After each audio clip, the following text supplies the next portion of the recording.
February 1744. Baltic winds howled outside the Winter Palace in St. Petersburg, flinging ice like shrapnel against the stone walls. Meanwhile, 14-year-old Sophie Auguste von Anhalt Zerbst huddled in a swaying carriage, tucking her raw red fingers deeper into her wool muff. Outside, pine forests blurred past under the snow, and she had no idea. Not yet, that 4 days earlier, a letter from the Russian court had already yanked her fate from the dust of a German backwater and dropped it onto the board of an empire that stretched across 2 continents. Her homeland? Tiny, so small you needed a magnifying glass to find it on a map. Her father, Christian, was a Prussian general with more rank than real duty. Her mother, Princess Johanna, could trace her bloodline back to the Rurik dynasty of Old Russia.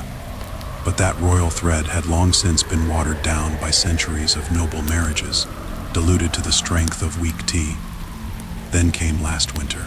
A Russian envoy knocked on the oak door of their modest Zerbst castle, saying Empress Elizabeth's court was hunting for a bride for the heir, Peter Fyodorovich. And somehow, Sophie's name had floated to the top of a list of Europe's eligible girls. They want a womb that works, her mother muttered in the carriage, rubbing her frostbitten nose.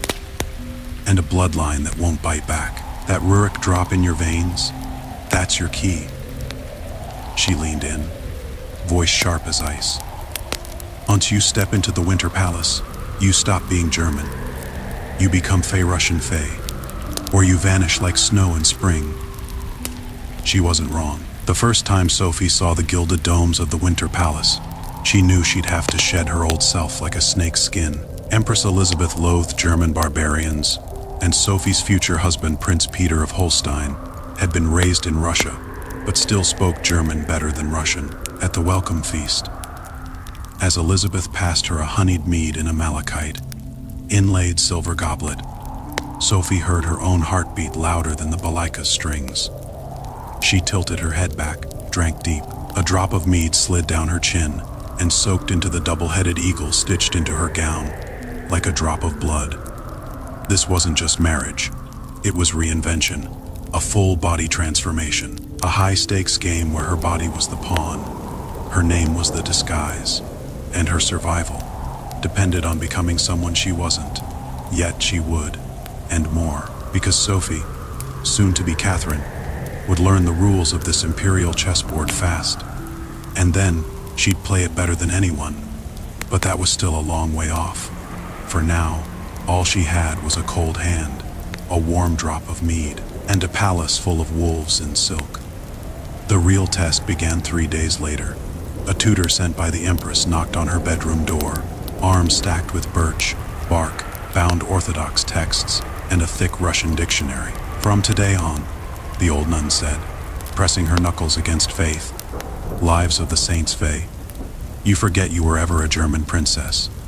You are now Fey Katerina Alexeyevna. Fey, your faith is Orthodox. Your tongue speaks only Russian, or you won't hold even the title of the Towarovich's fiancée Fey. So while palace balls glowed below in candlelight, Sophie's room burned with tallow through the night. Wrapped in a fox fur cloak, she pressed her frost, red nose to the icy window pane, and whispered to the moon,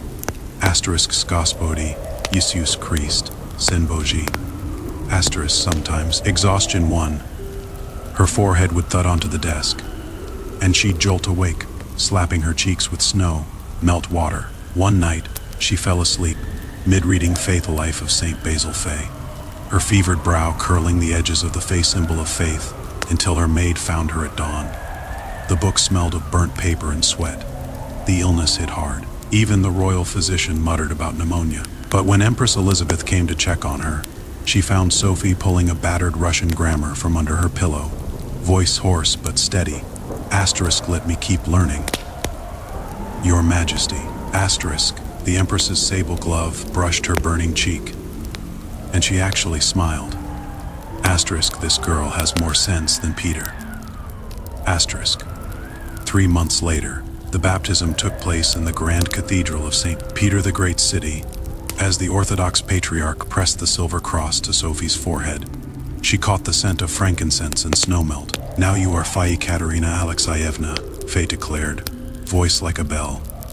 Remember, Fatherland of Russia is more sacred than blood itself. Asterisk asterisk. That night, standing on the palace balcony, she watched the Neva's ice drift like broken mirrors under the wind.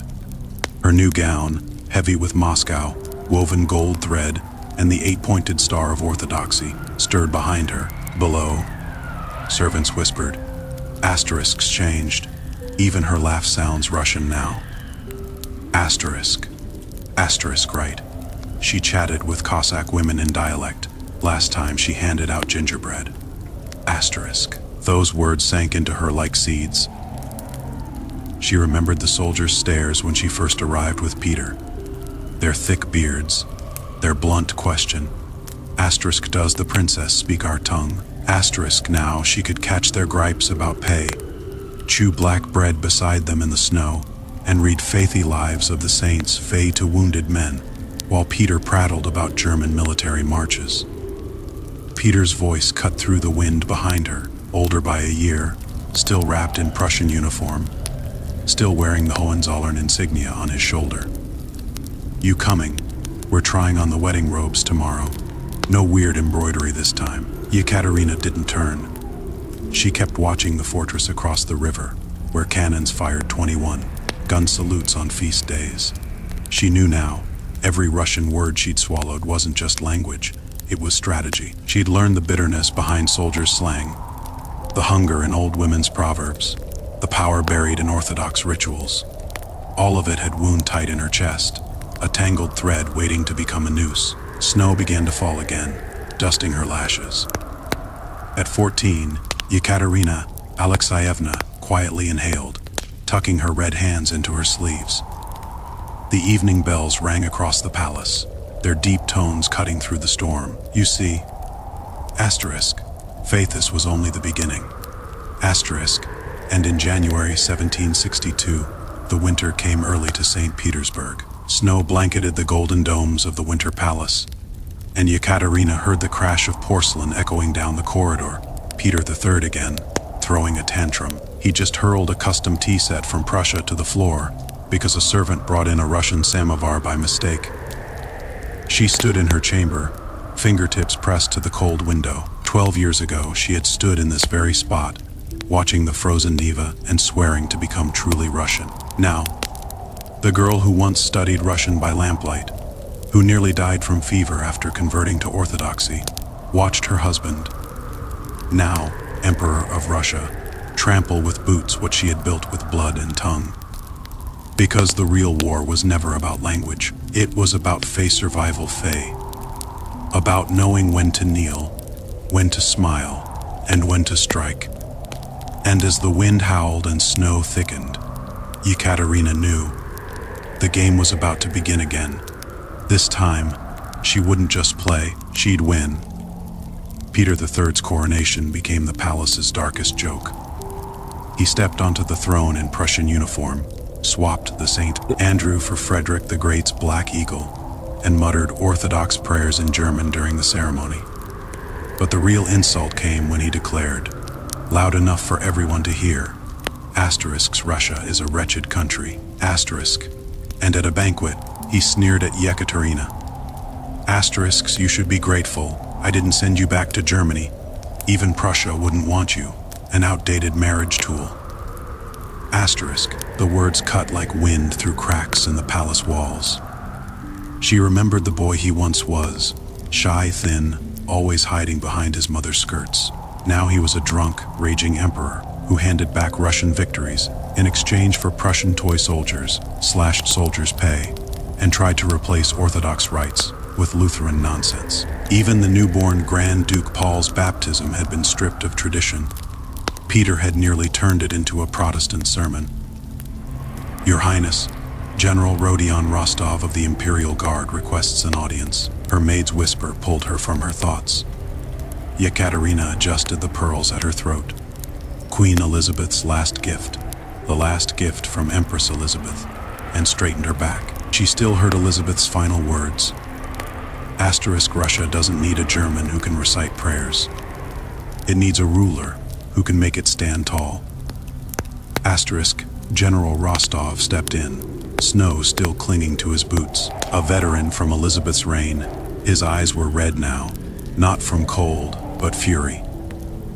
The Emperor is sending us to the border to build bridges, calls it military labor reform, but we're the Fey Imperial Guard Fey, not peasants. Last month, 3 soldiers' wives came begging. No bread for their children, no pay for months. She didn't speak, just nodded to her maid to bring warm honeyed wine. And how is Anna Ivanovna's cough? I had some syrup sent from Paris. I'll have it brought to you. The general's throat tightened.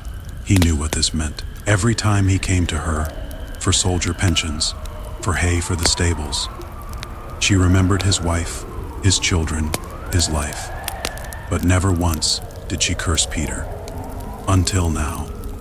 Last night, the 3rd Guards had met in secret, and someone had whispered, asterisks, what if we had a different Tsar? Asterisk, outside, snow fell heavier. Inside, the fire flickered like a pulse. She remembered the unsigned letter she'd received days ago, written in cipher, opening with asterisk to the hope of Russia. Asterisk listing 12 crimes of Peter's reign, and ending with a pair of crossed sabers, the secret mark of the Guards. She started falling ill. Skipped balls, missed dinners, but in her chambers, behind the veil of sickness, she met with discontent, like it was a secret religion.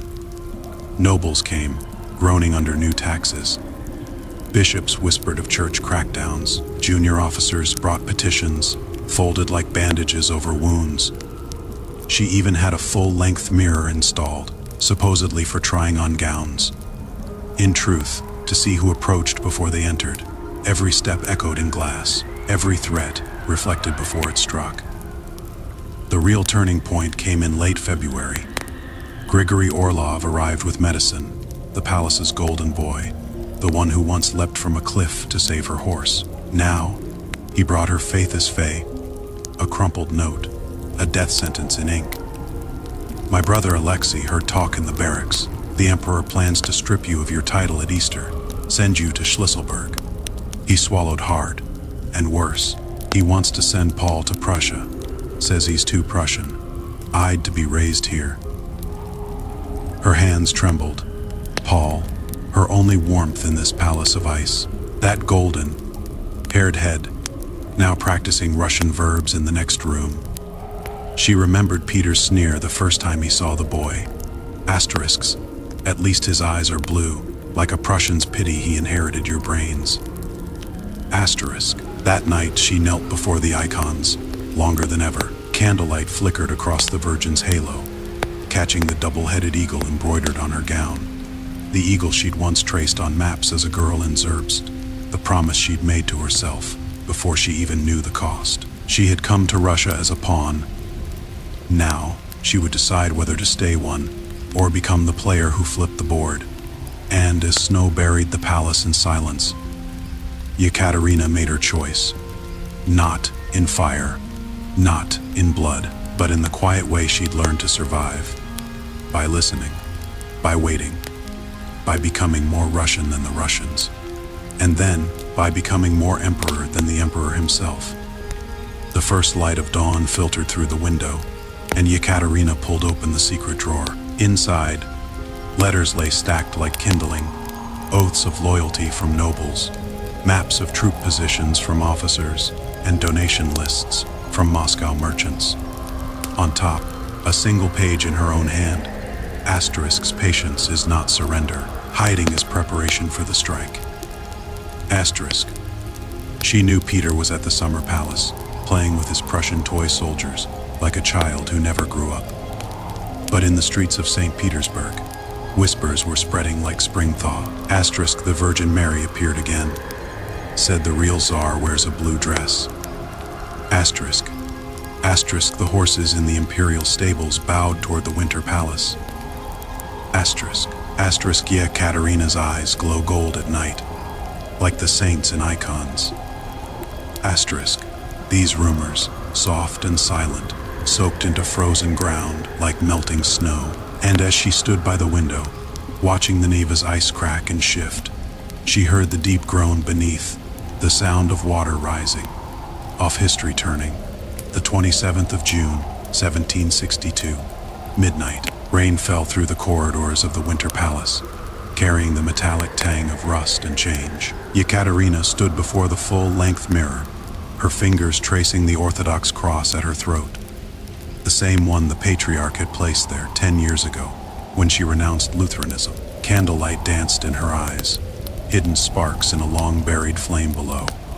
Boots echoed in the halls, guards pacing, unaware they were walking past the edge of a blade. 3 days earlier, when word came that Peter had taken the Imperial Guard to Oranienbaum for summer retreat, she'd been staring at cornflowers on her windowsill.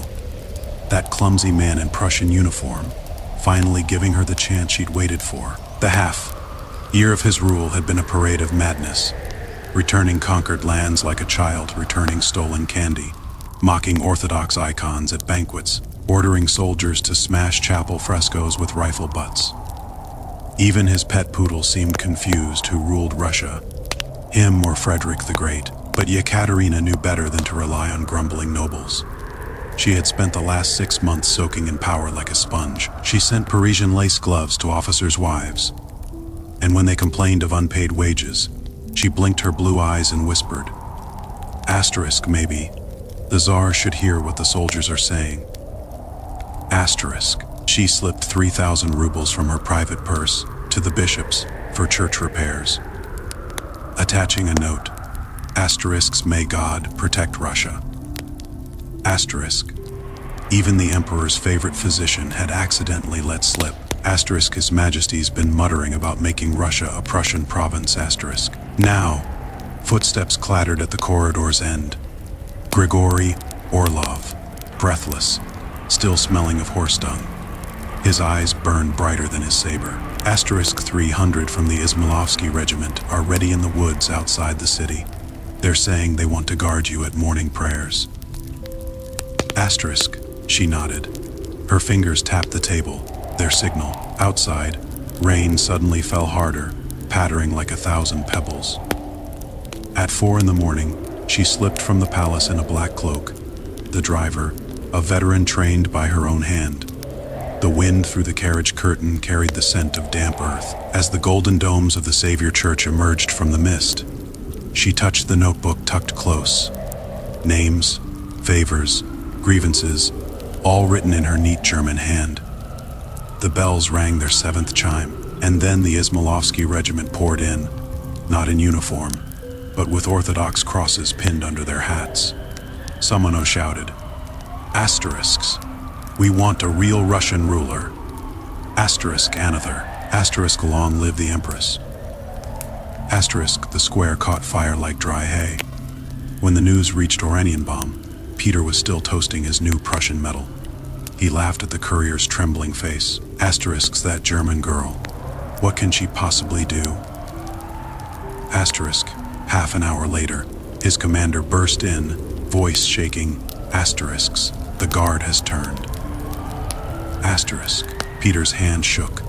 The cup clattered to the floor. He called for loyal soldiers, but found only whispering guards. He fled toward St. Petersburg in a panic, only to be intercepted halfway. That morning, Russia had a Tsar.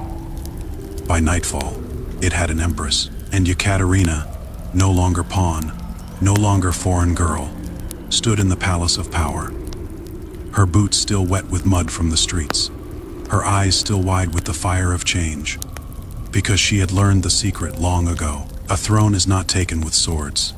It's claimed with whispers, with waiting, and with the quiet certainty that when the ice cracks, you don't run. You walk across it before it even knows you're there. The 28th of June noon, the council chamber in the Winter Palace. Peter III slumped in his oak chair, wine stains darkening his Prussian uniform. Across from him stood Yekaterina, flanked by officers of the Imperial Guard and noble representatives. "I'll step down," his voice trembled. "Just let me live and keep my toy soldiers." He meant the tin figures he'd collected since childhood, his only comfort in a life of duty and madness. Yekaterina said nothing. She just looked out the window. The crowd still roared asterisk's daughter of Russia, asterisk like waves crashing against palace walls. That evening, bells rang across St. Petersburg, in front of the Senate. Catherine Alexeyevna announced her ascension. The diamonds on her crown caught the candlelight like frozen fire. No one noticed her gloved hand, clutching the worn dog-eared Russian primer from 10 years ago. The very book that had once taught her to speak the language of her new land. Rain had stopped. The sky burned red over the Neva, a silent seal on the end of an emperor, the birth of an empress. And in the dark, change didn't come with thunder. It came with whispers, with footsteps in the sand, with the echo of a child's cry in the cold. The wind carried rust and frost. Wanger rubbed his hands by the fire, trying to warm them. Then came the cry, thin, sharp, like a needle in the dark. At first, he thought it was the cold. 37 men in the camp, all frozen into silence. This was the winter of the 7th year of Emperor. He, Human Pass, the last stand of poplar trees, guarding the old Silk Road to the northern steppes. But the second cry came, higher, closer. And Li Ju, hunched over a frozen biscuit, froze too. Frost clung to his lashes. Wang, do you hear that? Yeah, could it be? Fei that thing, Fei? Wanger didn't answer. 3 days ago, Zhang Tizu vanished. Under his bedding, they found a bronze arrowhead, carved with shaky script. Fei Ghost Army. Old soldiers whispered of an old battle lost 50 years ago. Tang troops chasing a Turkic warband, only to vanish into the dunes. No bodies, just thousands of Fei Ghost Army Fei arrowheads left behind. Some said it was a shaman's curse. Others, that the soldiers were swallowed by a sandstorm, trapped between time, returning only on moonless nights to steal the living. The wails drifted closer. Not wind, not wolves, something else. Wanger pulled his iron sword. The scabbard clanged against stone, startling the sleeping men. Dozens of eyes stared into the dark beyond the firelight. Poplar shadows swayed like reaching hands. Li Ju grabbed his arm, pointing. Just beyond the firelight, a trail of footprints had appeared in the sand. Barefoot small, too small for grown men, like a child's, or a ghost's. Wanger remembered Zhang's last words. Asterisks. I heard my daughter calling me. She should be 7 now. Asterisk, but Zhang's girl had died last year. The whole camp knew. The prince led into the grove. Wanger stood, sword in hand. Li Ju tried to stop him, failed. He watched Wanger's shadow stretch, long under the moon, step by step, swallowed by the trees. Inside the grove, the cold bit deeper. Each breath turned to ice before his eyes. Heart beat louder than the cry. Then he saw the child, small, pale, smiling, like someone who never died. And in that smile, the truth. Not all ghosts are born of war. Some are made by silence, by debt, by promises never kept. And some just want to go home. The girl wore a faded red cotton jacket, crouched beneath a dead tree, her face buried in her knees. The crying came from her, soft, childlike, but sharp as a blade. Wanger took a few steps closer. Moonlight hit her face, and he nearly gasped aloud. He knew that face. It was the same one Zhang Taizu carried in his chest. The frayed portrait of his daughter painted on her first birthday, round cheeks, eyes like black pearls. Little miss.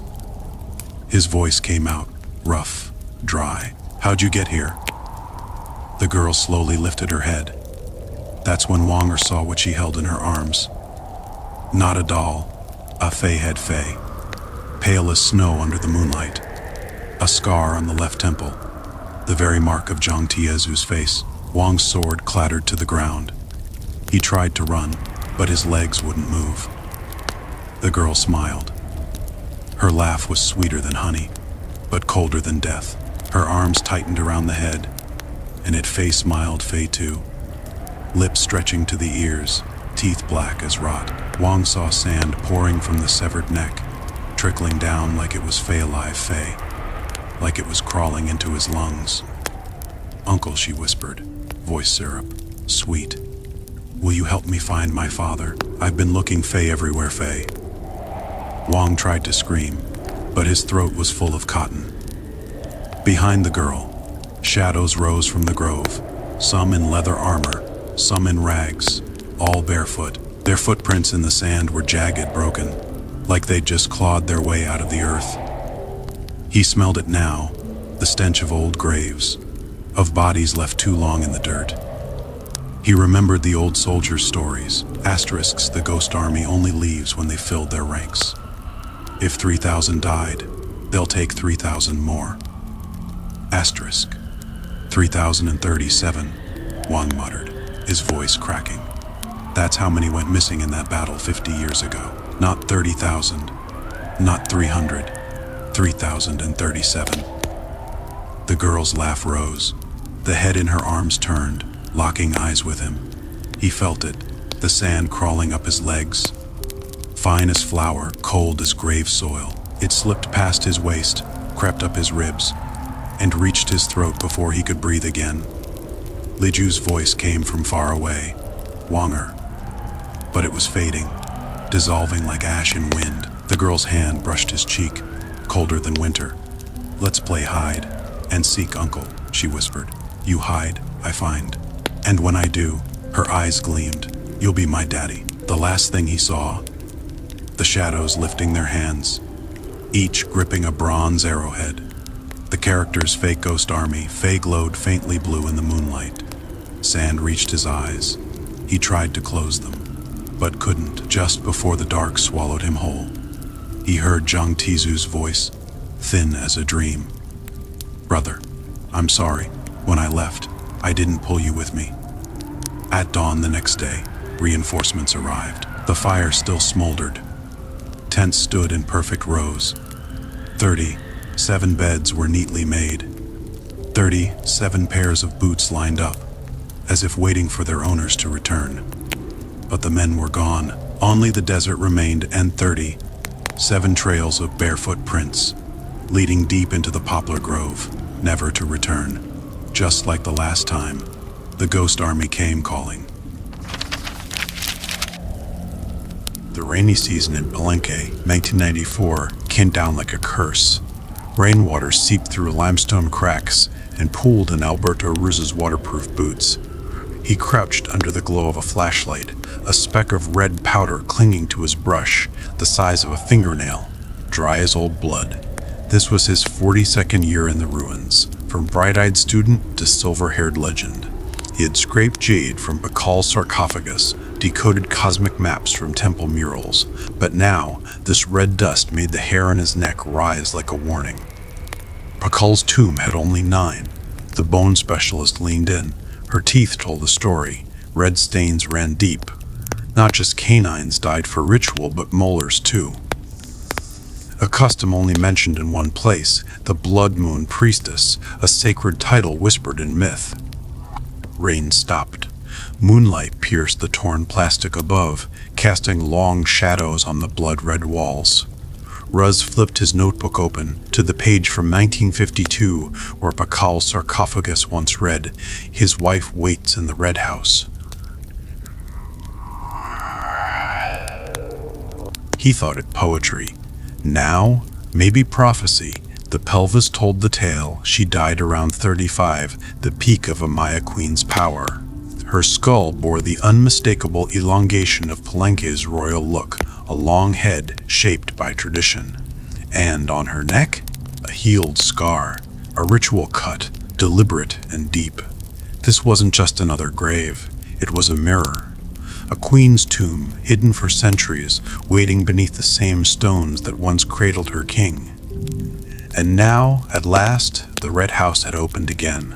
Not for gods, not for myths, for a woman history had tried to forget, but the earth remembered. And the red dust, still falling, still whispering, still telling the story of the one who wore blood like a crown and death like a throne.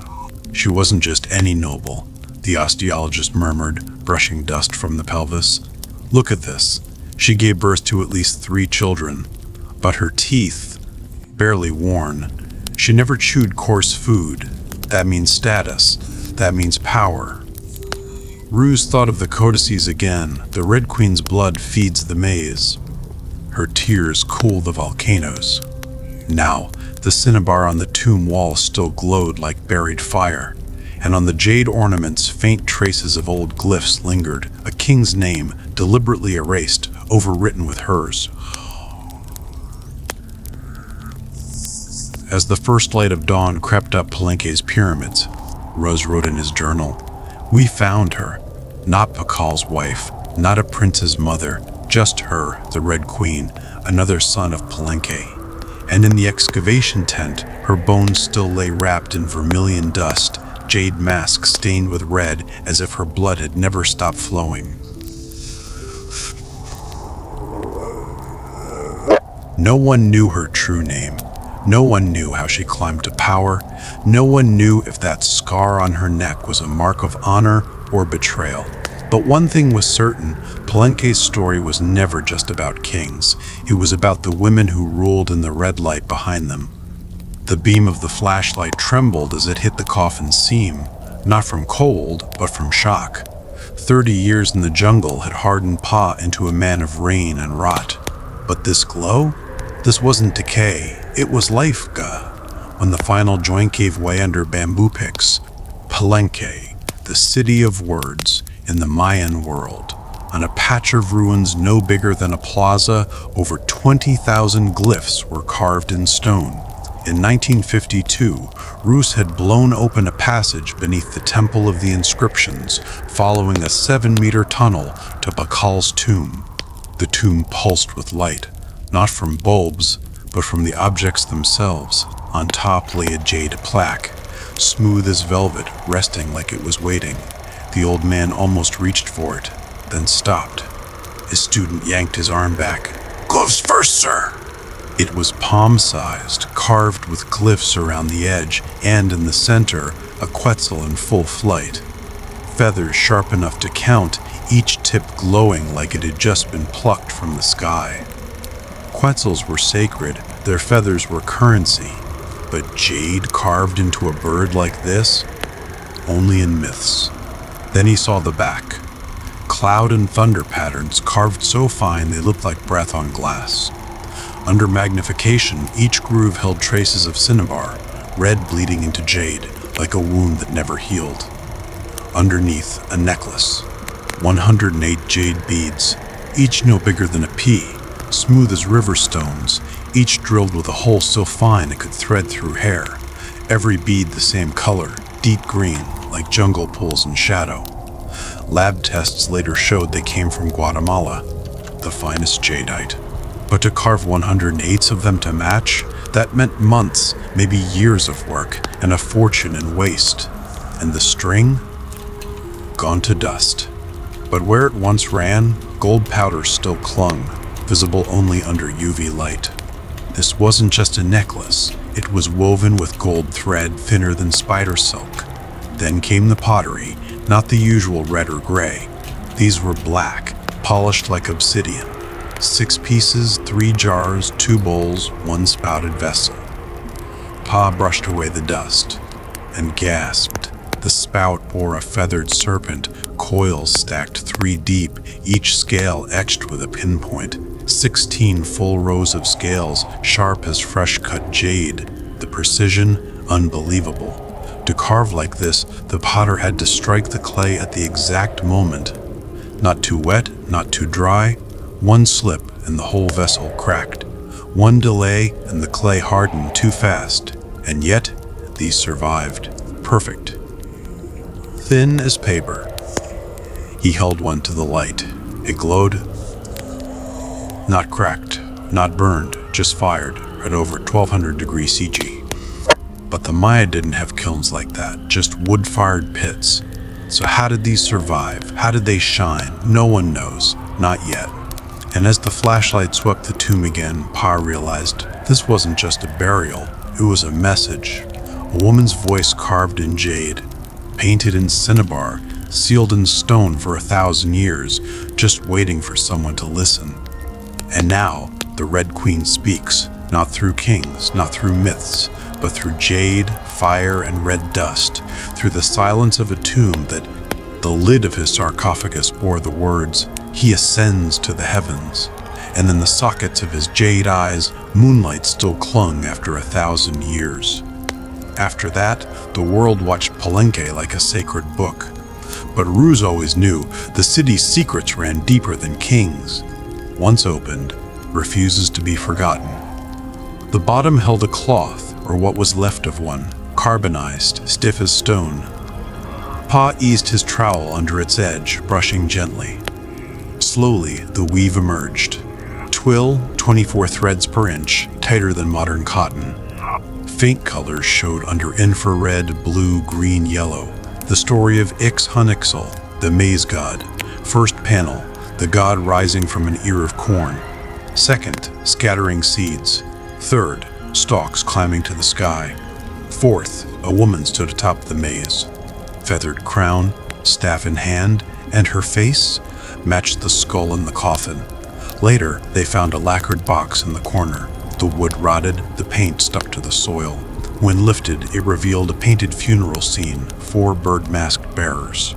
The coffin draped in the same carbonized cloth, and floating above it, that same woman, her spirit watching as a line of mourners knelt below, each holding the jade bead necklace now in their hands. Beside them, a glyph read, "To the daughter of the blood moon, the earthly bride of the maize god." Pa lit another cigarette in the tomb. He'd seen graves stacked with gold, buried with blades, but never one so precise, so deliberate, like every item had been placed not for mourning, but for introduction. This wasn't just burial. This was a letter, handwritten in jade, in fire, in red. Each artifact said the same thing, "See me. I am not just dead, I am chosen." The jade plaque, mined 100 miles away. The black pottery, mixed with volcanic ash, fired at impossible heat. The necklace, 16 artisans spent 2 full years drilling and polishing 108 beads, each carved smooth enough not to scratch a throat. And the cloth, agave fiber warp, hummingbird feather weft, indigo blue, nigger green. Yeah, marigold yellow. Dyed under stars, stitched under moonlight. Pa ran his gloved hand over the relics, finally understanding this was why she was called the Red Queen. Not just because her tomb was stained in cinnabar, but because everything here bled red. Fuch in the jade carvings. The lips on the cloth's woman, the lacquer on the pottery's spout. Not just pigment, it was belief ground into powder, fired into stone, woven into cloth. 1,000 years of Maya faith packed into a tomb no bigger than a coffin. Someone asked him later, what made these offerings so powerful? He answered, not missing a beat, not the skill. The soul, the bead holes drilled finer than hair, still sanded 7 times to be soft, the spout carved like a bird's beak, so no drop was wasted. Rain drummed against the plastic canopy above the dig. Maria, his assistant, swept the beam of her spotlight across the pit. Just days ago, they noticed something strange behind the cross temple. Soil stained a deep, unnatural red, like someone had spilled iron-rich ink into the dirt. The maize god's fingernails painted with white crescents, not for the living, for the dead, because in the Maya mind, the dead still lived. And in the afterlife, you still needed a smooth necklace, a clean pour from your flask, a story told in cloth. So no, this wasn't just grave goods, it was a message, sealed in red, sent to the other world. Here we gave her our best. Now you gods treat her better than we did. When the final layer of dust lifted, the tomb pulsed like blood trapped in stone. It was 1994 in Palenque. Morning mist still clung to the jungle in Mexico's southeast. Young archaeologist Alvaro Ruiz watched red powder drift down his brush like glowing dust. It wasn't just on the coffin, it stained the bones, the walls, the air, not ordinary earth pigment. This was finely ground cinnabar, mercuric sulfide, the Maya's holy blood. Measurements later stunned them. The tomb, only 1.9 meters long and 1.2 meters wide, was lined with a 12-centimeter layer of the stuff, over half a ton. Remembered his professor's words from grad school, Maya red isn't a shade, it's a spirit. And in the Maya mind, red was never just color. In the 7th century murals of Bonampak, warriors victorious in battle sliced their earlobes, letting blood drip into bowls, mixed with cinnabar, then painted onto God's eyes. At Chichen Itza's ball court, the winner's heart was offered to the gods, and his chest marked with a red ochre in the shape of the sun. Even peasant bowls bore red clay before firing, a belief that red sealed warmth, sealed life, sealed the soul. But this red, it wasn't just ritual, it was devotion. Her skull covered in a 2-centimeter layer of cinnabar, each finger bone dusted with red, even the coffin's carvings packed with red like sacred veins. It was as if someone had tried to bury her in a second skin, one that could outlive death. The Maya called it Shak Riker, Jigrat Riij. In glyph texts, it always appeared beside blood, Shigzunrise, Jigur, the maize, Greeker. Jiguri, Shigur. Jigur, kings were anointed with red water, blood, to begin their rule. Nobles were buried with a pouch of red in their palms to light their path through the underworld. But here in this tomb, red wasn't just for passage, it was for recognition, a signal, a name written in pigment, not stone. Because in Maya belief, the gods didn't care for gold or fame. They saw only what was offered, with hands that remembered, with hearts that bled, with crafts that whispered, "This is not just a burial, this is a request, a plea, a woman not forgotten, but remembered." Ruse had driven the Loyang spade down, and 20 centimeters in, it hit stone, not natural limestone. This was carved, and the edges smudged with cinnabar. "Careful," he muttered, brushing the seams. Red dust rained down, spotting the mud like tiny drops of fire. In red. And even more than pigment, red was passages in the Maya cosmos, a bridge between sky and earth. They saw the world as a layered cake, sky above, home to the feathered serpent. Middle tier, where humans walked on the back of green serpents. And beneath, the underworld, deep as memory. Red, especially cinnabar, was the sun's path, the blood of the heavens. Dawn came red as if bleeding from the east. Sunset bled again, vanishing into the west. So the Red Queen, buried in a tomb thick with vermilion dust, might have been placed like the sun itself, meant to rise again, circle the sky, and never truly die. But why her? Why so much red? Other royal tombs in Palenque had a few kilograms at most. This one? A half-ton. Some guessed she had led a sacred rite, a blood ritual that called the gods down. The Popol Vuh told of the maize god's head severed, his blood dripping onto stone, birthing corn. Blood to life, life to blood. But the transformation needed the purest red. And the queen's bones told the tale. Old fractures, healed and broken again. Maybe she had been a cliving pillars, a vessel for divine power during ceremonies. And in death, the cinnabar sealed her gift, her soul's passport to the gods. One detail Alvaro Ruiz couldn't shake. Red traces on her teeth. That wasn't normal. Cinnabar was painted on skin, smeared on cloth. But teeth? Hard as stone.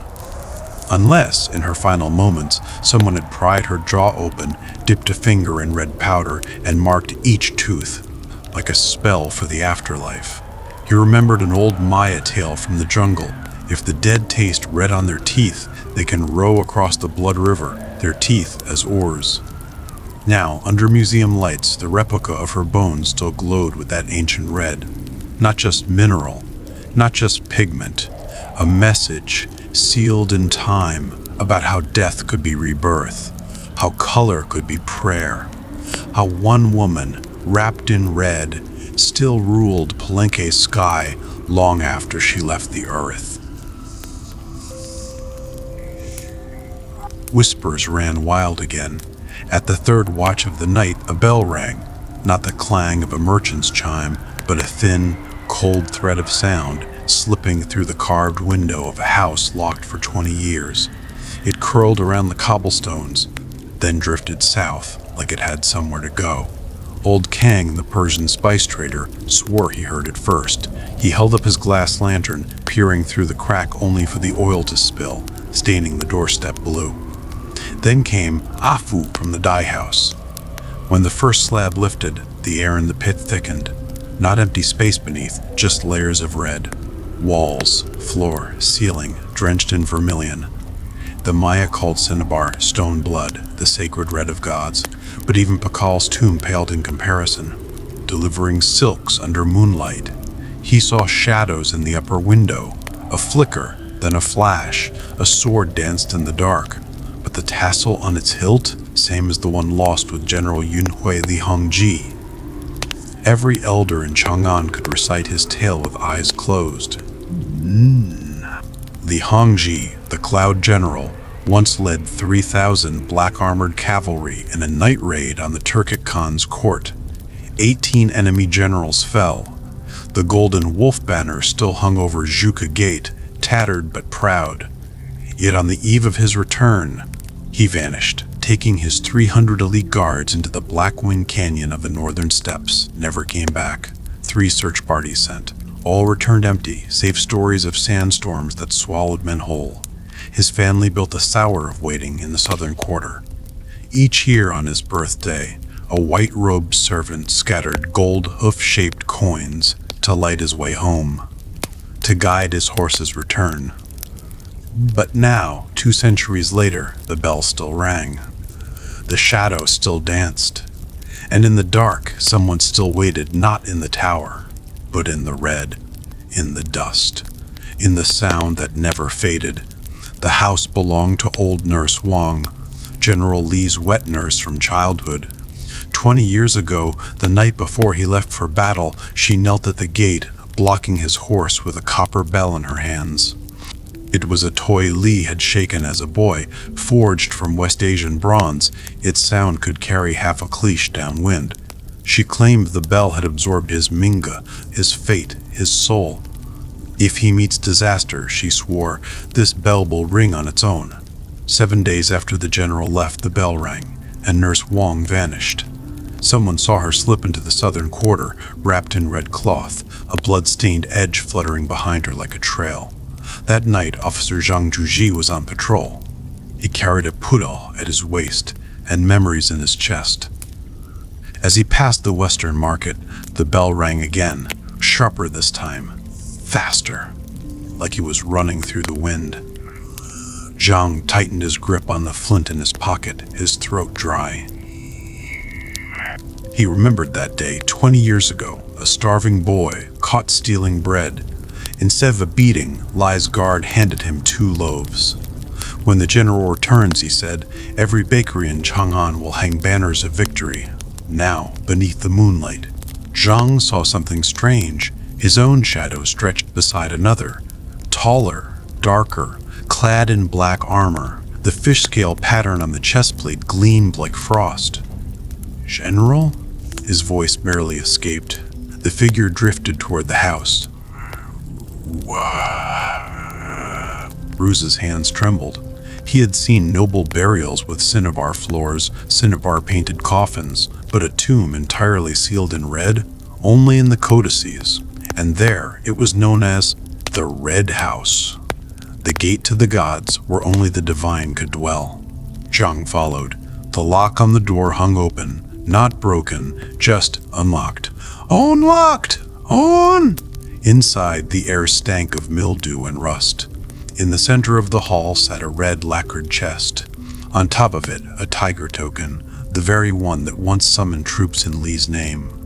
The chest wasn't sealed. Zhang lifted the lid and nearly cried out. Inside, row by row, lay 300 sets of armor, polished, gleaming, silken linings still holding the scent of sandalwood. On the top set, the breastplate bore a freshly painted inscription in Skinnabar, still wet. Still waiting. The bell rang again. This time, Zhang heard it clearly, not from the window, from beneath the chest. He reached under, fingers brushing a hidden latch. A small compartment clicked open. Inside, a tiny bell, identical to the one elders described, quote, the one Li played with as a child, on the handle. Nurse Wang's handwriting. A strange wind howled through the window. The candle flickered, and the armored shadow stepped onto the chest. 300 sets of armor sang at once like invisible hands had struck each plate. A whisper brushed his ear. 300 brothers waited 20 years. Now it's time to go home.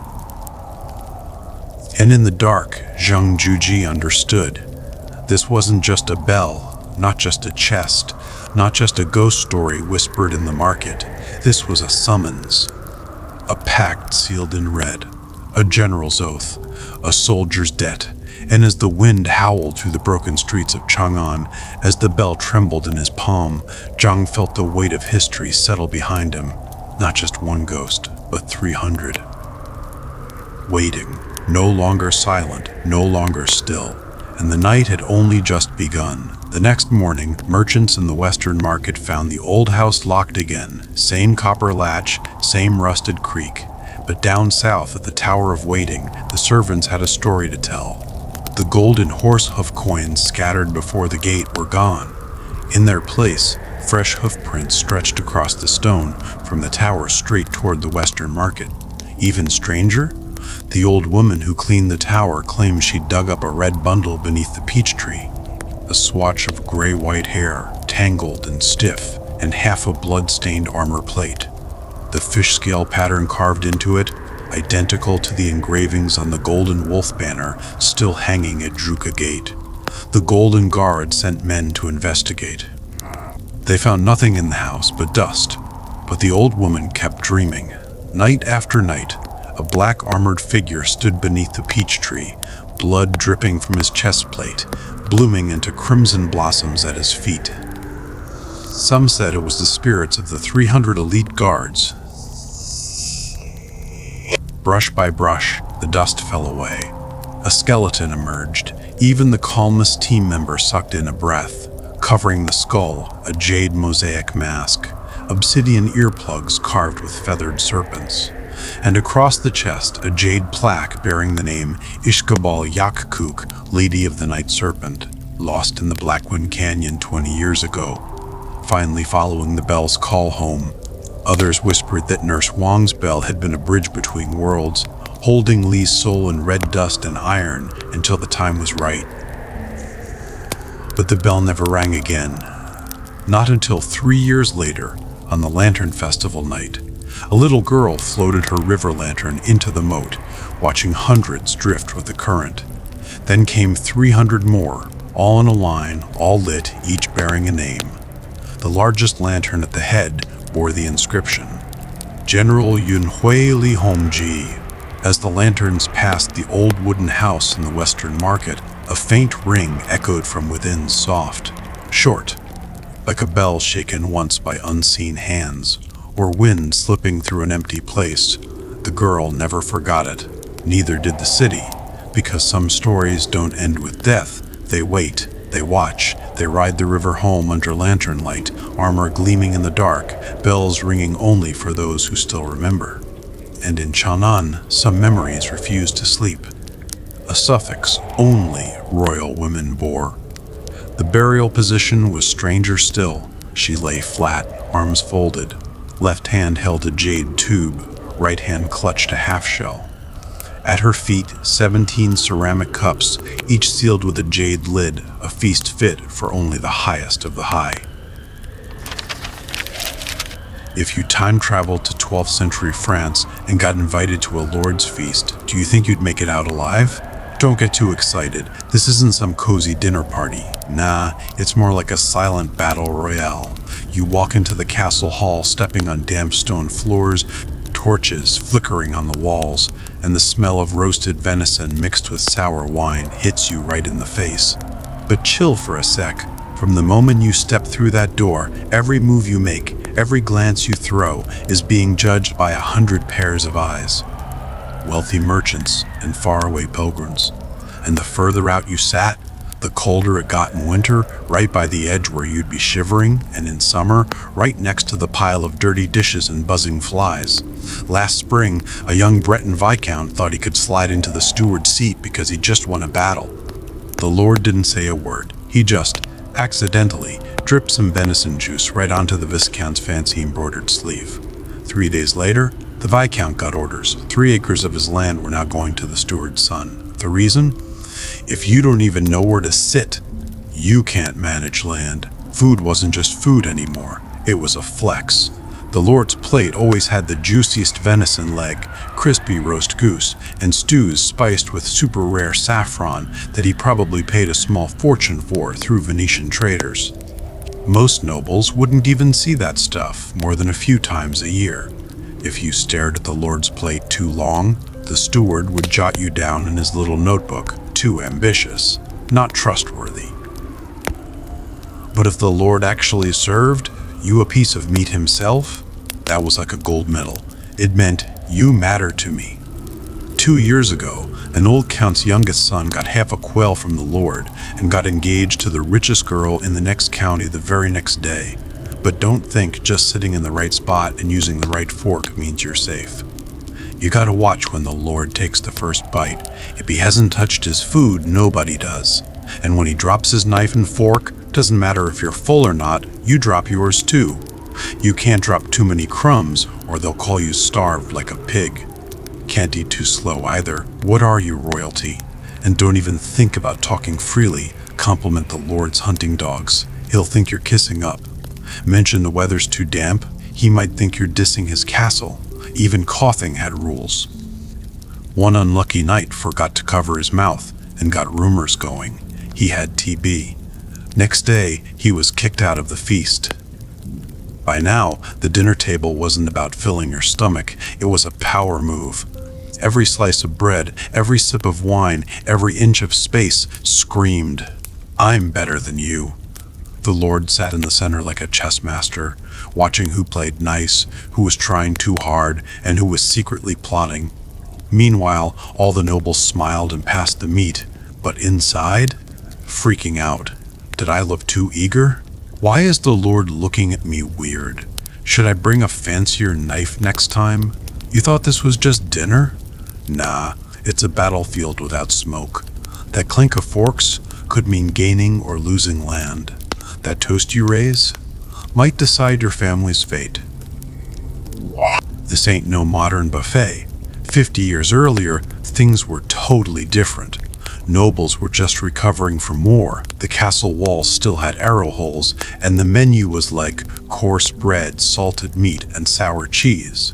Farmers couldn't grow enough wheat, and there you are, holding a plate that could be silver or tin, picking off that super expensive venison, wondering, will I leave with more land or be packing my bags?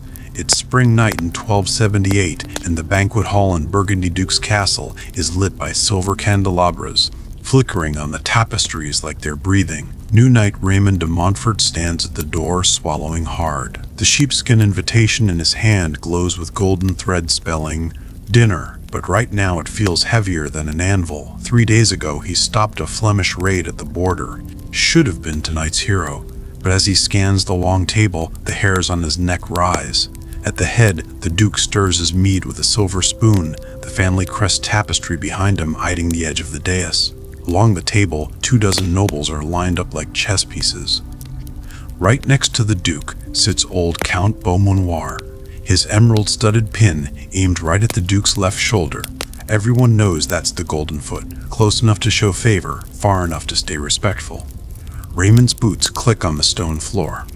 He remembers the steward's look when handing him the invite, a stare that said, "You're sitting third row on the east near the musicians." But now, that exact seat is taken by Sir Obrique, the guy who just pawned his land to loan sharks last month. "How's one got a seat here?" "Yeah." "Sir Raymond, what are you waiting for?"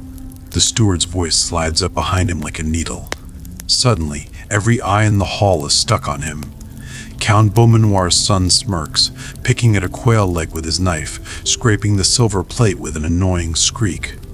Raymond remembers his nanny's story 30 years ago. A knight sat in the bishop's spot by mistake, got stripped of armor, land, and died in a monastery without a decent burial shroud. He grits his teeth and heads toward the third row. But as he's about to sit, Aubric suddenly stands, his spurs clanging the table leg. Clang! "Sir Raymond," Aubric purrs, "you might want to check the back of the chair."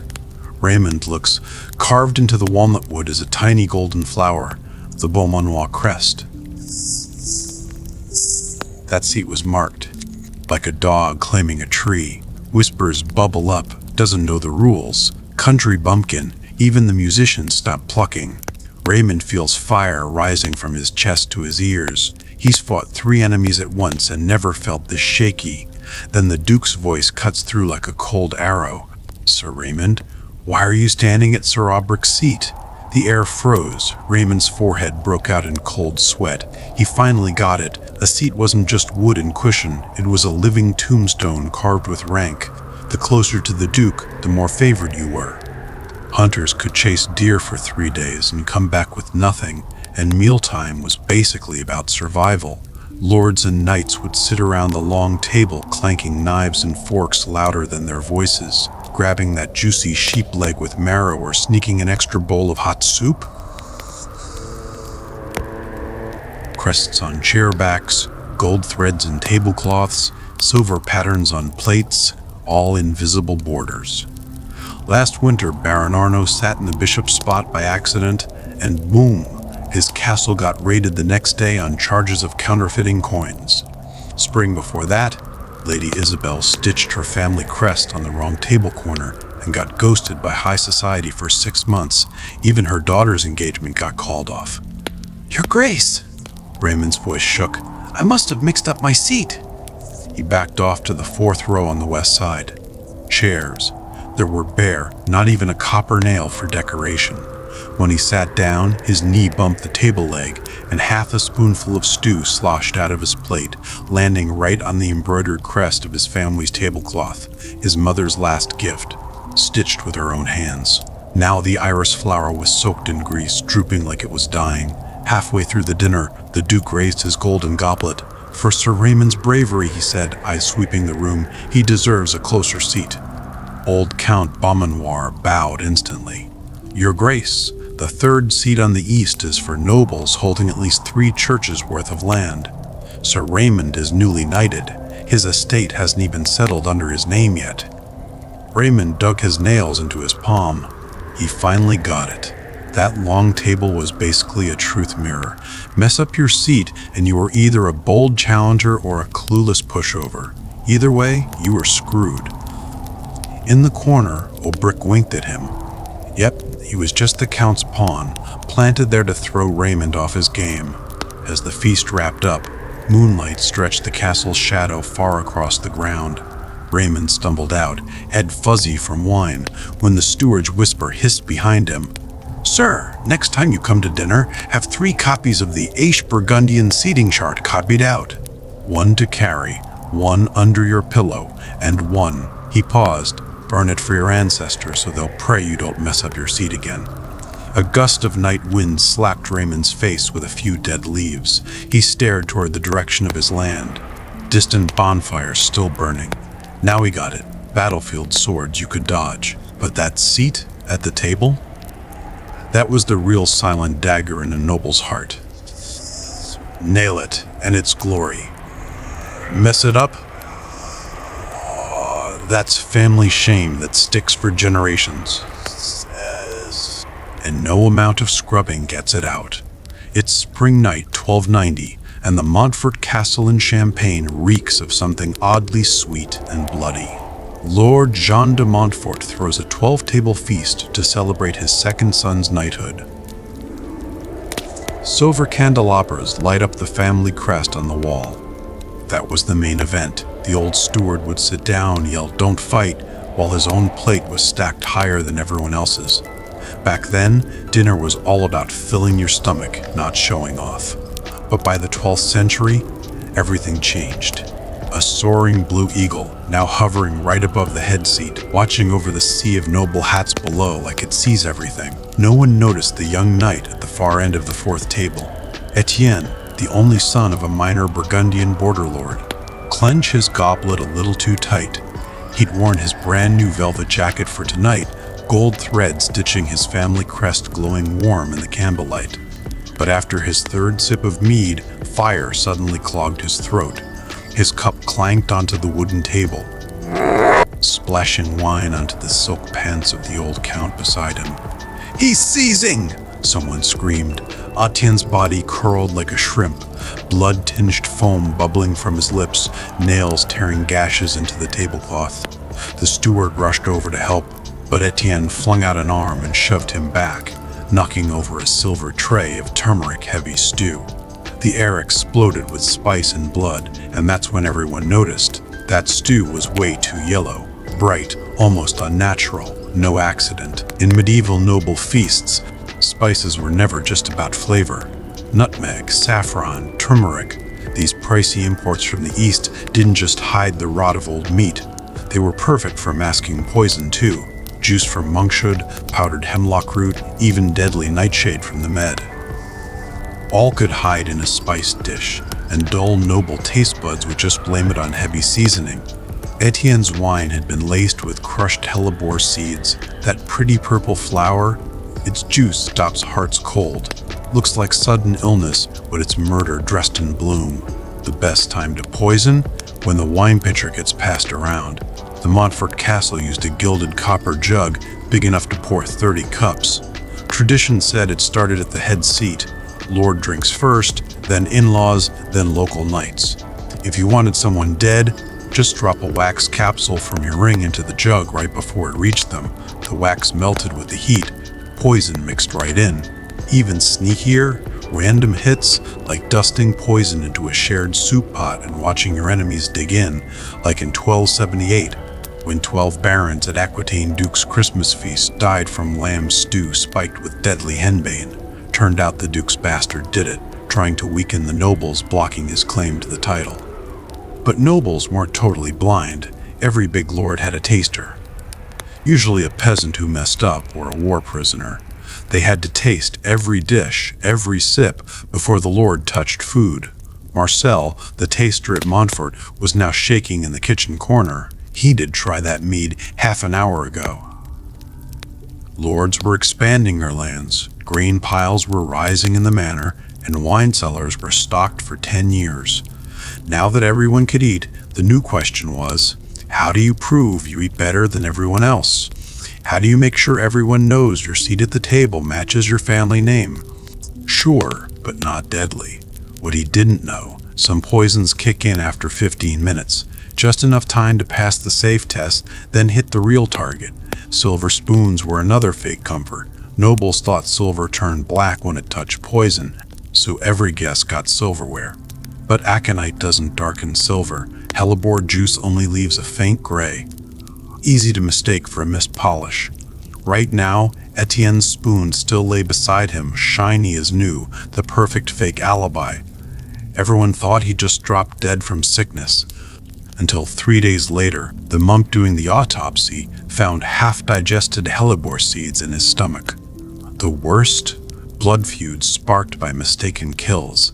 In 3005, the De la Roche family in Provence threw a wedding feast, planning to slip mandrake into their in-laws' wine so they'd go nuts during negotiations. But the server mixed up the cups, and the poison went to the bride's 7-year-old little brother, who was just sitting there tapping his silver spoon against a bowl. La Roche denied everything, but the other side swore it was murder. 3,000 soldiers stormed La Roche Castle, burning it for 3 days straight. Even the church-stained glass melted into golden tears. 2 ancient families, gone. Their lands were seized by the king and became court gossip. The dumbest lost the whole clan over one drink. Story ever. Etienne's funeral was 3 days later. His mom clutched his silver reliquary. Inside was a curl of his baby hair from baptism, still stained with that cursed wine. No one ever found the killer. Maybe a jealous neighbor, a merchant with a debt grudge, or maybe the Lord himself. After all, with Montfort's second son getting knighted, someone was always going to feel shortchanged. After that, Montfort Castle added a new rule. Every wine pitcher had to be split into 3 cups. One for the taster, one for the Lord's falcon, rumor said. Birds feel poison faster. And only then did the Lord get a sip. But everyone knew it was just fear in a sugar shell. When nobles raised silver goblets and toasted to your health, the clink of their cups carried colder malice than any sword. On that gilded battlefield, every drop of wine could be a fatal arrow. Every bite of meat a noose around the neck. In the autumn night of the 9th year of the Yuanhe era, Chang'an City felt colder than usual. The night watch had just struck the 3rd drum when the old locust tree in the western corner of Pingkong Ward suddenly shook off all its yellow leaves. Under it, in a small blue-tiled house, Wei Zong, grandson of poet Wei Yingwu, dozed over half a scroll of records of the grand historian. A crackle from the candlewick startled him awake, and sure enough, there were footsteps outside. But this place was out in the middle of nowhere. Your estate, and that shiny gem-studded sword on your belt. So those wooden plates, they stopped being just for food. They became flex items. The Lord's plate was silver, engraved with his family crest. Big nobles got tin. The lower tier folks, not even an old street vendor would come this far. He fumbled in the dark for his copper lamp, striking fire 3 times before it lit. In the dim glow, the tortoiseshell on his windowsill gleamed eerily, the size of half a brick, its cracks still stained dark red, like dried blood. He'd bought it 3 days ago from an old woman in a ragged headscarf at a second-hand bookstall on West Market of Zhuge Street. She said it was dug up from Mengshan near Luoyang, once owned by an official surnamed Yuan. At the time, Wei Zong thought it was just another antique, but ever since he brought it home, weird things kept happening. Last night he clearly put the shell in a wood box, but this morning it was on his desk, resting on top of a history of Wu and US scroll. Even creepier, the carvings on the shell's underside matched the brushstrokes of the line, startled upright from a dying illness, from a Yuanzhen poem he'd copied down, like they came from the same hand. Outside, the footsteps stopped. Wei Zong held his breath, then heard a soft rustle on the roof tiles, like someone crawling low across the top. He grabbed the jujube wood staff by the door and rushed out. Moonlight bathed the courtyard in white, the old locust tree swaying in the wind. No one, not even a stray cat. But when he got back inside, the tortoiseshell had changed. The crooked Yuan character was still there, but now a new line of ancient script had appeared beside it, gleaming like cold iron in the candlelight. He suddenly remembered what the old woman had said 3 days ago. This shell's been bought with blood. At the time, he thought it was just a dealer's spooky sales pitch. But now? A chill ran down his spine. Yuan Zhen's demotion to Jiangling had only reached Chang'an last month, and yet these carvings, deep, freshly cut, ink still wet, looked like they'd been made just yesterday. He remembered Wan Zhen back in Chang'an, always hanging out at the taverns in Chonggren Ward with Bai Jui and Lu Yuxi, writing poems and trading verses. Once, after too much wine, Yuan had slapped his shoulder and said, "These hands, they can write the biography of Ying Ying and carve fate into bone." Wind blew locust leaves through the window frame, and Wei Zong shivered. He thought of something his father once said. In Chang'an during the Yuanhe era, even the wind smelled of ink and blood. His family had served as proofreaders in the Imperial Library for generations. His father once sorted old records from the Dezong reign and told him how, at the end of the Zhenyuan era, a batch of documents vanished, including reports on archaeological digs at Mengshan near Luoyang. They were stuck with clay. Even the knives mattered. The Lord's handle had red coral, knights had brass, and squires' knives were so basic, the carvings were literally crooked. One time, a young Burgundian count brought his new wife to dinner, and she accidentally used a servant's wooden knife. Mongshan was where emperors and ministers were buried, but those scrolls didn't talk about tombs. They spoke of a divine tortoiseshell appearing in the world, its back carved with heavenly secrets.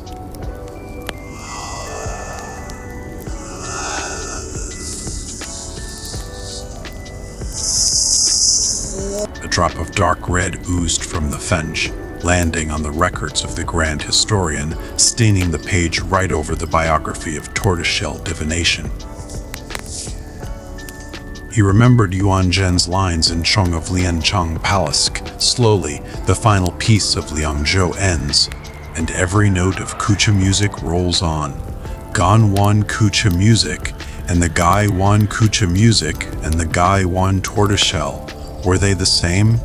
He also recalled visiting Jingshan Temple last month, listening to a monk preach how tortoiseshells were sacred objects, able to carry memories of past lives. Outside, the night watchman's wooden clappers echoed. Dong, dong, dong, fourth watch of the night. Wei Zong suddenly heard a creak from the back room, like a cabinet door swinging open. He tightened his grip on the jujube wood staff and crept forward. Moonlight filtered through the window paper, casting a long, thin shadow on the floor. And that shadow? Wore Yuan Zhen's signature menghat, the soft flaps on either side swaying like they were caught in the wind. He held his breath and pushed open the back room door. Moonlight lit up the wooden cabinet by the wall.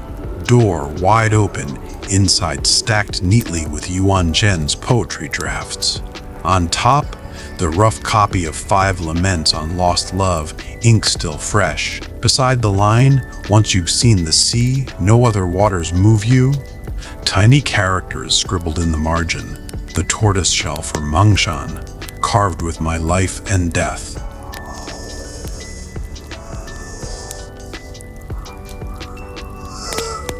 Three days ago at West Market, when the old woman handed him the shell, he saw a crescent-shaped scar on her wrist. And now he remembered. The same scar Yuan Zhen wrote about in his poem, Remembering the Red Silk Stockings, describing the woman who once stood by the lamp, lost in thought. And in Ying Ying's biography, Kui Ying Ying ended up marrying into the Kui family, the ones who guarded the ancient tombs at Mongshan for generations. The drumbeats stopped. Dawn was creeping into Chang'an from the east. Wei Zong stared at the tortoiseshell on his desk and finally got it. Yuan Zhen wasn't dead. Those sickbed poems from Zhangling, total cover-up.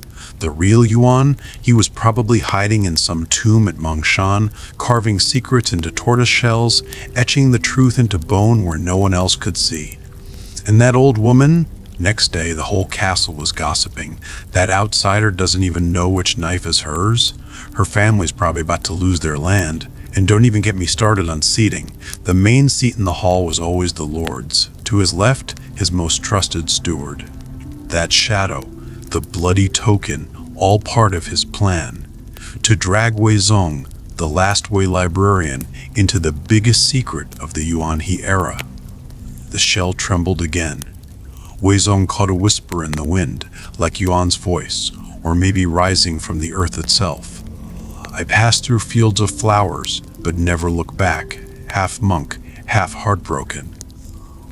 But this time, after heartbroken, came half a line, nearly lost in the breeze, half because deep in Mongshan's shell lies Yuan He's blood and verse. To his right, the duke's daughter's husband from that fancy political marriage. Those 2 spots meant you could see the Lord's face, hand him salt when he needed it, and pour his wine before he even looked thirsty. Next came the knights with battle honors.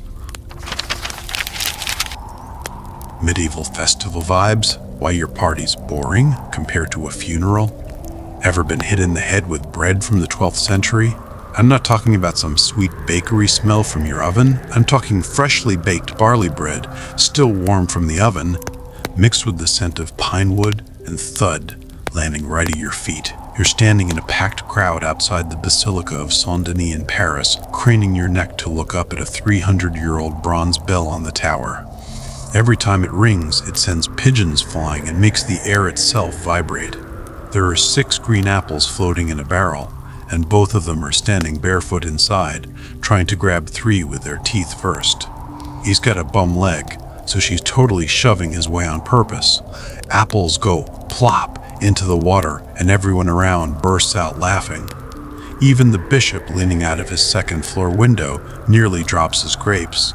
That's the secret of medieval festivals. It's never a show put on for an audience. The church mass is just the opening act, and once it's done, the stage belongs to the streets. Knights play ring toss with blacksmiths. Nuns teach kitchen maids to embroider tablecloths, and even the castle's hunting falcon gets brought out so the boot boy can stroke its feathers. Not for humble vibes, but because the rules of the holiday are written in the air. Today, there's no master, no guest, just people woken up by the same church bells. Unlike that birthday party you went to last time, crystal chandeliers shining on wine glasses, but no one dares touch the caviar for fear of clinking a fork. The ladies in gowns stand in the circle chatting about the scarf I bought in Florence last week, even though none of them have actually been to Florence. You stood in the corner holding your champagne flute for 2 hours before finally saying goodnight to the Roomba. St. Martin's Day doesn't rush in tonight. When the last loaf of bread is gone and the last barrel of honey wine is empty, everyone starts pushing toward the town square, where a waist-high bonfire is waiting to be lit with the flame of St. Martin. The church warden stands on the steps with a torch, but the crowd suddenly shouts, "Let the milkmaid do it!" So the girl with the clay pot gets shoved forward, her hands trembling but torch steady as she lights the pile. As flames shoot up, the knight lifts the milkmaid high above his head. The countess and the cripple spin hand in hand, and even the bishop hums along to a tavern tune. In the firelight, you can't even tell whose cloak is velvet and whose is wool. Just 1,000 faces glowing, shadows dancing on the walls like one big, wild heartbeat. That's the magic code of full participation. When the church bells don't just mean time for mass, and street noise doesn't get shut down with act proper, then the holiday becomes a mirror, showing knights bending for bread, countesses screaming for apples, and revealing how everyone, bound by class, status, and rules, finally lets go and touches someone else's warmth. And our parties? We rent fancier venues, plan tighter timelines, but forget the one thing we really need: the guts to let that bread hit us square in the head. Dawn hasn't even hit Notre Dame hard enough to ring the third bell yet, and already there's the sound of ripping fabric coming from an attic in Saint Antoine. Margot's slicing her husband's old burlap shirt in half and smearing beet juice on it to make red streaks. It's St. Martin's Day in 1179, and that bell? It's not for God. It's basically a citywide party alarm. To your left is a milkmaid in a blue wool dress holding a clay pot that's still steaming. To your right, a young knight with shiny silver spurs. It's her version of a jester mask for her youngest boy. Downstairs, the bakery oven's already puffing smoke, and old Pierre's stuffing 12 fat geese with sage. They've got to be hung on the oak trees of the main street by 3 p.m., the first official sacrificial birds of the carnival. It's Shrove Tuesday, 1487. All of Paris is holding its breath for that first cannon boom. And when the bronze cannon from City Hall finally booms, snow on the cobblestones turns to sludge in seconds. The cider lady's rolling her barrel to the middle of the street, and apprentices are charging through the crowd with reed-made King of Fools crowns. One still has last year's gold foil stuck on it, flapping in the wind like a clumsy bird trying to take off. Real madness starts the second the masks go on. The usually serious notary is wrapped in a red robe made from old curtains, with a giant fake nose made of beeswax glued to his face. Washerwoman, Agnes has draped her daughter's lace veil over her head, charcoal smudged under her eyes, looking like a ghost nobility who just clawed her way out of the grave. Even a novice monk sneaked out from the abbey, his mask's made of dried grape skins glued into a beard, and he's waving a carrot like a scepter, yelling, "I'm the Pope." The spit for the whole roasted ox is already set up on the main street. 4 half-grown bulls are strapped to oak spits, flames licking their glossy skin, dripping fat into the coals with a sizzle, mixing that rich smell with burnt pine. You could follow it 3 blocks away.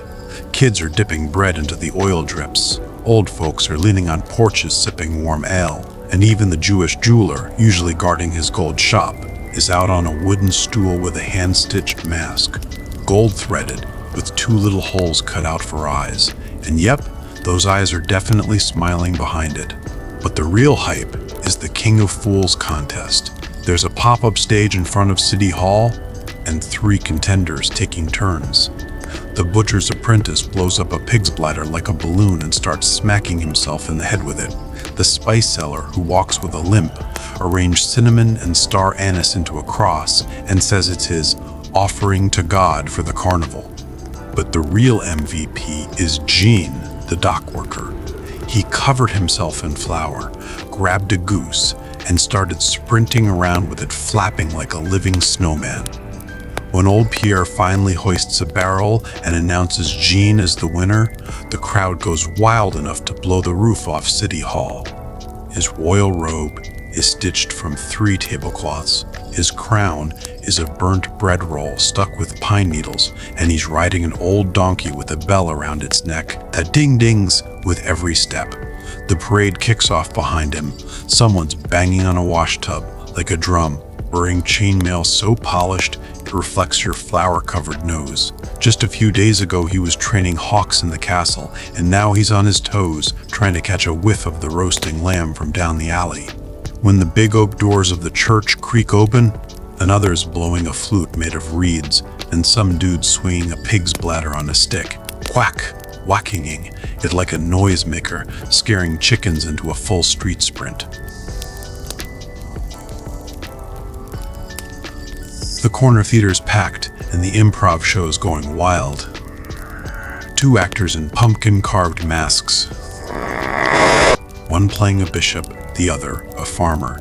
The bishop's waving a gold-painted cross and shouting, "Fasting is virtue," when the farmer suddenly whips out a roasted drumstick, takes a juicy bite, and goes, "Then what's this?" The crowd's laughing so hard they're slapping their knees.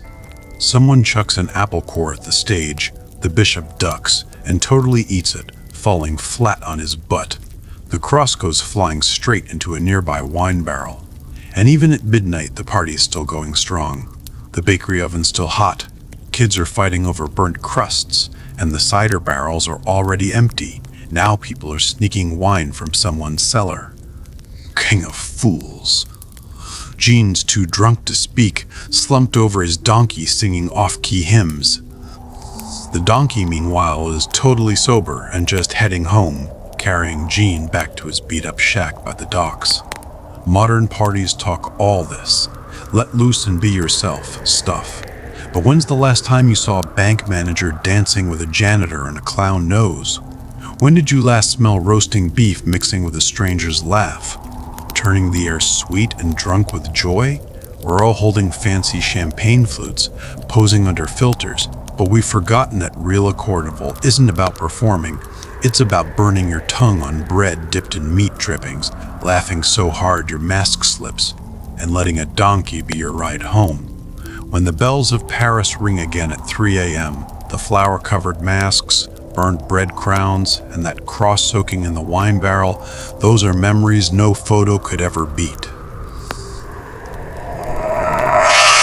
On a medieval saint's day, even the morning mist smells like incense.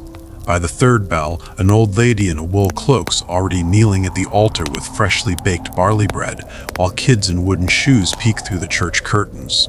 Even the butcher's dog's hanging around the porch like it knows something's different in the air today. It's St. Catherine's Day, the village's guardian saint's birthday, and the morning dew in May feels just a little brighter because of it. Mass starts earlier than usual. The priest's robes are freshly ironed, gold threads glowing in the candlelight. His prayers mix with the sound of kids trying not to sniffle too loud. Margot's youngest daughter smuggled a sugared plum into church, and her mom just pinched her hand to stop her from drooling. When the Amen rolls like a wave under the vaulted ceiling, everyone holds their breath, not because the priest's coming out, but because everyone's waiting to see if old Baker Arnaud is going to show up with the leftover holy bread. Usually covered in flour, today he's treating that basket like it's the Holy Grail. Sunlight hits the stained glass, painting St. Catherine in rainbow colors, holding her spiked wheel, but smiling like the grandma knitting by the village gate. The villagers stand up, their clothes whispering against the stone floor, "Not the end!" But the starting gun for round 2. The square's still damp from the night's dew, but half an hour later it's packed. The butchers set up a pop-up stand, skewers of lamb sizzling and spitting. The bakery cart's the busiest spot. Tearing open a warm pretzel roll sends steam and bread smell half a block away.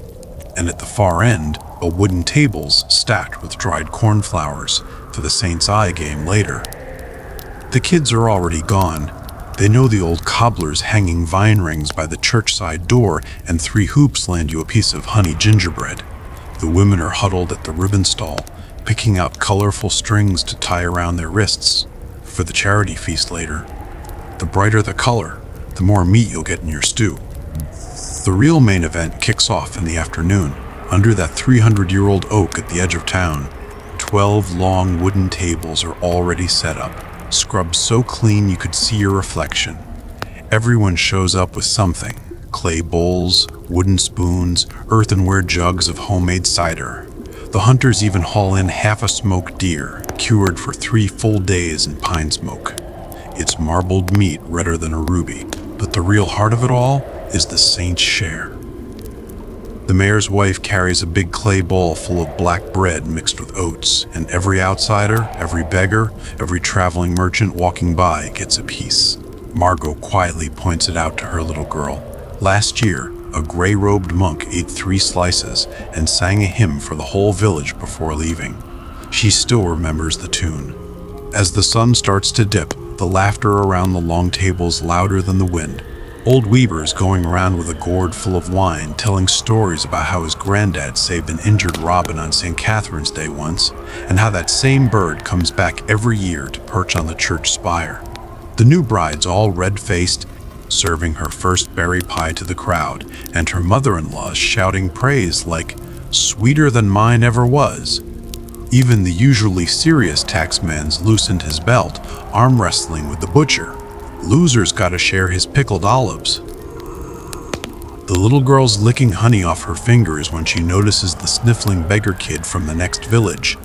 Now he's under the table wrestling with the butcher's dog for a bone, face smeared with stew grease, missing front tooth on full display. Same scene every year, like wheat in a field, cut down and rising again. The elders remember their first time, and yeah, technically it's for the poor after Mass, but let's just say stuff happens. "Catch!" someone yells out of nowhere, and Arnaud suddenly flings the basket into the air. Loaves of golden bread start raining down. Some smack the knight's shiny armor, holding their mom's hands, nervously grabbing that first piece of saint's bread. The middle-aged remember bringing their own jars of pickles to the table for the first time and getting that nod from the elders. Now it's your turn to hold things down. And the kids?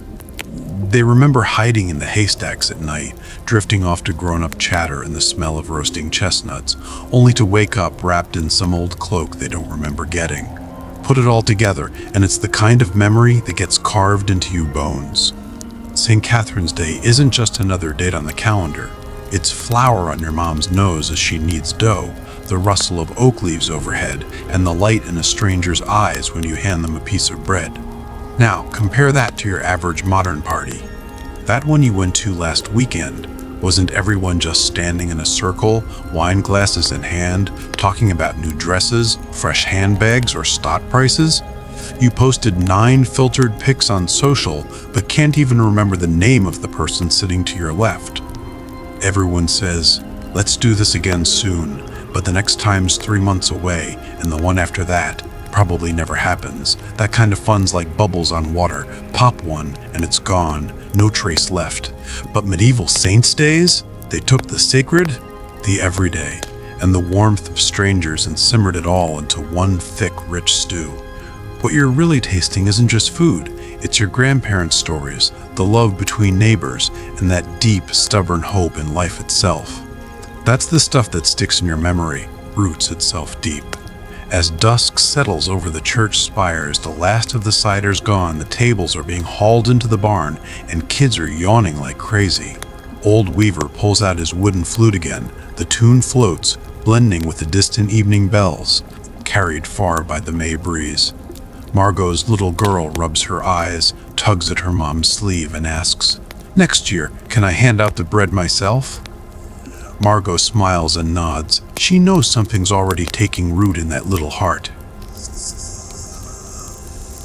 Not just bread, not just a feast, but that deep, simple feeling of making space for someone else. The kind of warmth that today's parties could really use a little more of. It started snowing that night of the 23rd of Echo, the first real snow of winter, and it blanketed Chang'an like a thick woolen wrap. Out in the West Market, Persian traders huddled under woolen blankets, watching snowflakes land on their camel bells, the soft mingling with the rhythmic clack of the night watchman's wooden clapper.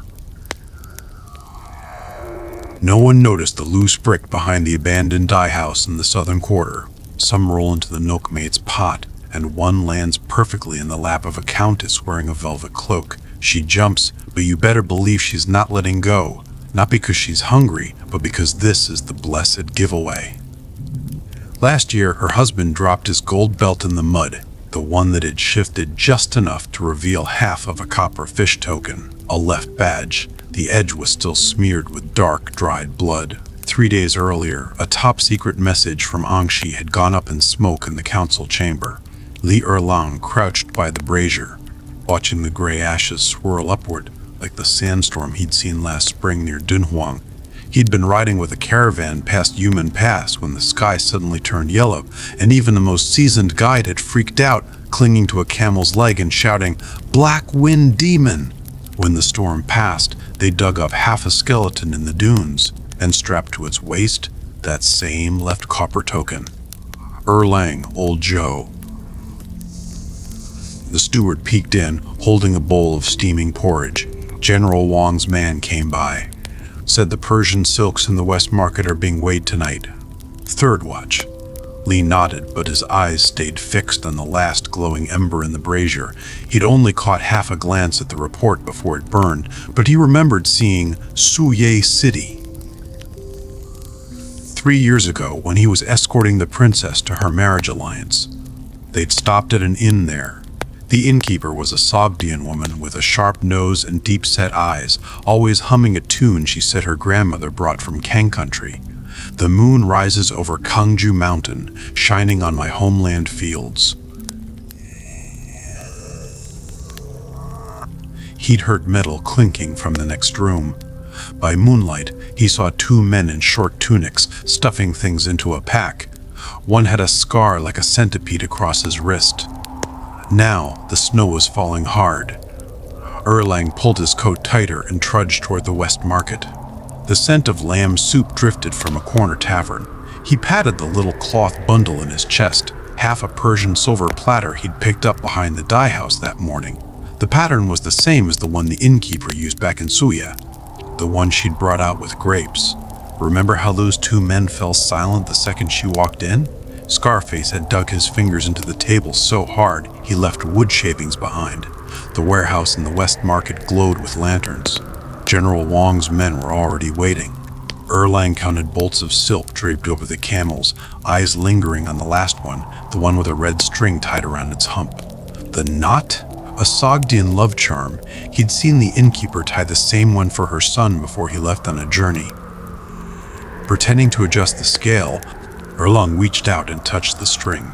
Beneath the red thread, a hard shape, a turtle shell etched with shaky characters, blades hidden in silk. City falls at 9th hour. The second watchman's clapper echoed through the streets. Erlang stood at the edge of a ruined well behind the dye house. And some tavern apprentice helped him out. Now that guy's running the castle stables. The bells stop, and now it's accordion time.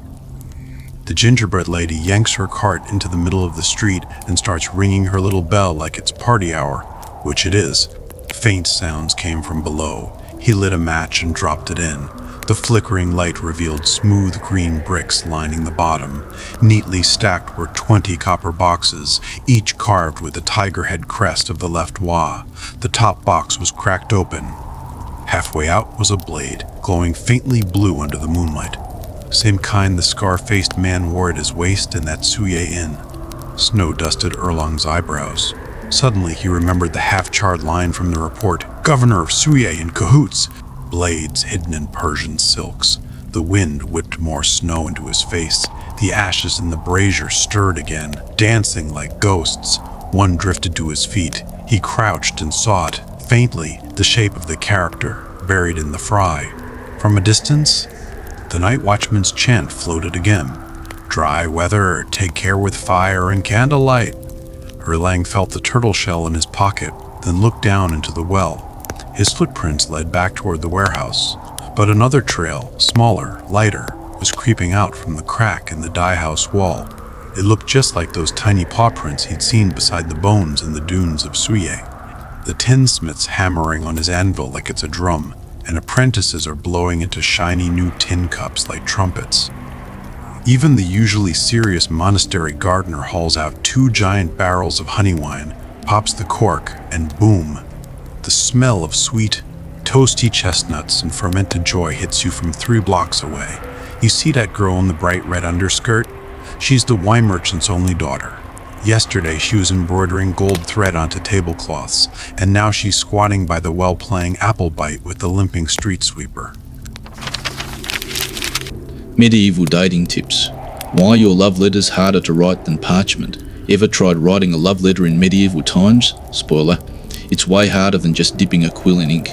If you time travelled to the Middle Ages as a noble lady trying to woo a dreamy knight, you'd quickly realise your love letter isn't just about words. It's a full-on political, religious and emotional chess game. And honestly, the only thing harder than writing it would be getting anyone to read it. Forget romance. First, you've got 2 invisible hands hovering over your parchment. And swap out, I want to kiss you, for I vow to guard thee with the honour of a knight. Because the church said straight up lust was sinful. But if you dressed it up like devotion, well, that looked a lot more like a saint's prayer. That's when you realise writing a love letter wasn't just flirting, it was survival training. In the great hall of a castle, a steward would teach you how to quote Ovid's Ars Amatoria in Latin without sounding blasphemous. A knight's tutor would rap his knuckles on your parchment and say, "My heart pounds like a drum is too crude. Rewrite it as, my sword is drawn for thee, my verses sung for thee." Even nuns were sneaking love poem templates around the scriptorium. Sure, they couldn't fall in love themselves, but helping noble girls polish their love letters? They could score the convent, a few extra candles and spices. There's a real story buried in the archives of Rouen Cathedral. In 1167, Isabel, the young heiress of Burgundy, fell for her fencing master. According to church rules, she was already promised to some old count in the east. But she smuggled 14 love letters inside the stems of roses offered to the church. The first one read, "Your hand taught me to hold a sword, and now my heart trembles for you." She had to wrap every feeling in holy metaphors, or the priest would call it the devil's whisper. The final letter? "If marriage is God's will, then surely my love for you is another divine decree left on this earth. See? Under the iron grip of the church." Love had to learn how to thread a needle. The clergy said marriage was a deal. Chivalry taught love to become worship with limits. The Bible banned desire. So love letters dressed heartbeats as admiration for virtue. Writing a letter wasn't about romance. It was walking a tightrope over a blade. Every word had to sound like a hymn, but feel like a spring breeze. These weren't just, "I miss you" notes. They were survival codes. They had to fool the priest, trick the family steward, and still let the lover read the heartbeat hiding between the lines. So when you're sitting there, quill in hand, staring at that blank parchment, you're not just writing a letter, you're negotiating with an entire era. You've got to speak the church's language, play by the knight's rules, and somehow turn all that burning passion into something soft and gentle at the tip of your pen. Because in a time when God and love were at war, writing a decent love letter, that was the real love story. Outside, autumn winds slipped damp through the cracks in the stone walls. 17-year-old Raymond hunched by the fire, the parchment on his knee already wrinkled from too much handling. One's holding a Bible, the other a knight's silver shield. In the 12th century, marriage wasn't about love, it was about land, power, and holy paperwork. Just ask old Canon Raynaud, who's already drafting his 27th marriage contract by sunrise near Notre Dame. On his third sharpened quill, the candle suddenly popped a spark, and poof, right onto the half-written line, "My dearest Isabella."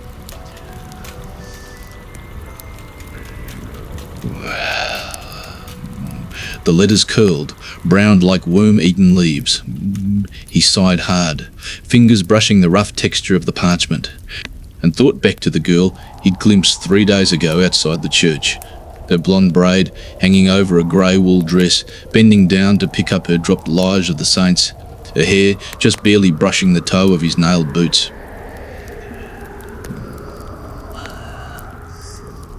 This was already the 5th quill he'd ruined this month. Last spring, when he travelled with a merchant caravan to Bruges, he'd picked the thickest goose feathers he could find, boiled them in beeswax to set the shape, but every time he wrote 10 lines, the tip would split into a jagged mess. Last time he was writing a battle report to his cousin. Right when he got to, the Duke's banner flutters in the morning mist. The quill split open and a blob of ink dropped, turning flutters into rots. Now he was holding half a feather, carefully scraping off the hardened inner lining with a knife. One slip and he'd tear right through the thin membrane. And that quill was toast, and the only fresh goose feathers in the whole castle were locked in the steward's study, going for 3 silver pennies a half dozen. Parchment was trickier than he'd expected too. Raymond remembered the old scribe saying that good parchment came from a young lamb just weaned, soaked in lime water for 3 months, then rubbed with pumice stone until smoother than a girl's cheek. But the scrap he'd begged from John, the stable boy, who'd stolen it from the lady's tailor, still had bits of wool stuck on the edge. When he wrote, "Your blue eyes are like morning mist on the sand," the tip caught on a fuzzy patch and dragged a wobbly line like a squash slug. And if he messed up? No fixing it. He tried rubbing with a breadcrumb, just made the paper fuzzy. Tried cutting with a blade, and he poked a hole the size of a fingernail. Now on this page, right next to mist, there was a pale scratch like a healing wound. The ink smelled sweet and sharp in the heat of the tallow candle. Raymond knew it was made from oak galls. The steward's ledger even noted, "Iron gall ink. Iron gall ink. 2 lbs. Cost 6 pennies. But this ink was high maintenance. The other day, when it rained, his letter smudged into soft grey clouds. Today, in the dry air, it dried too fast and clumped. One dip, 3 words, max, and the next stroke would blob into a black stain. He remembered helping the cook, Marguerite, write a letter to her son last week. The ink hadn't dried before the wind blew the letter right into the porridge pot. When she fished it out, all that was left was, "Mama waits," like someone bit into an apple and left half behind. His quill digs into words like dowry, territory, and heirs. Love? That's not even a footnote. As the Stekreten Gratianic puts it, marriage is based on exchange, not emotion. Nobles married to gain castles, merchants tied the knot over looms. What bugged him most? That noble brat Albert in the next tower wasn't going through any of this. Yesterday, Raymond passed the chapel and saw Albert leaning against the stained glass window while a court scribe with a goatee wrote for him. That scribe's quill danced across fine vellum like gold thread on a cathedral window. All Albert had to do was say, "Make it white rose instead of just rose, suits her veil better." Raymond patted the crumpled letter in his pocket. Scrap parchment he'd traded a stable rag for, still speckled with hay dust. He remembered the old cobbler in the village saying, "A poor man's love letter is written in blood. The blood from cutting his finger on a quill, the blood from selling his hunting bow to buy parchment, the blood from sneaking around so the steward doesn't catch him, and the nosebleeds from hiding in the cold hay all night." Outside, the night watchman's clapper echoed. Dong. It was the 3rd watch. Raymond counted 7 scratches, 3 ink blots, and 2 burnt holes from the candle flame. He stared at the last line. "I remain ever faithful to you." And that jagged, split-lettered faithful suddenly felt more like him than any scribe's perfect script. His hands still had cuts from trimming the quill, his knuckles were pale from gripping it too tight, and even the ink stain on his sleeve looked like a crooked cornflower. He folded the letter into a neat square, slipped it into the hidden pocket inside his armour, right next to a half-dried black bun that Isabella had slipped him last week. The first streak of morning light slipped through the arrow slit, and Raymond finally smiled. All those nights wrestling with a quill, ink-stained sleeves, fingers nicked by parchment. It turns out that's what a love letter really is. Not just the words on the page, but the warmth hiding behind it. Blood from a cut fingertip soaked into the fibres. Heartbeats buried in every scratched out line. Even that smudged ink was him whispering, "I was too nervous. My hand shook so bad, even the ink trembled." That's probably why the old folks say medieval love letters are more precious than stained glass in a cathedral. Because every stroke was hard won, every line carried body heat, and every wrinkled scrap held the image of some kid hunched over in the dark, fighting with a quill, parchment and ink. And that struggle?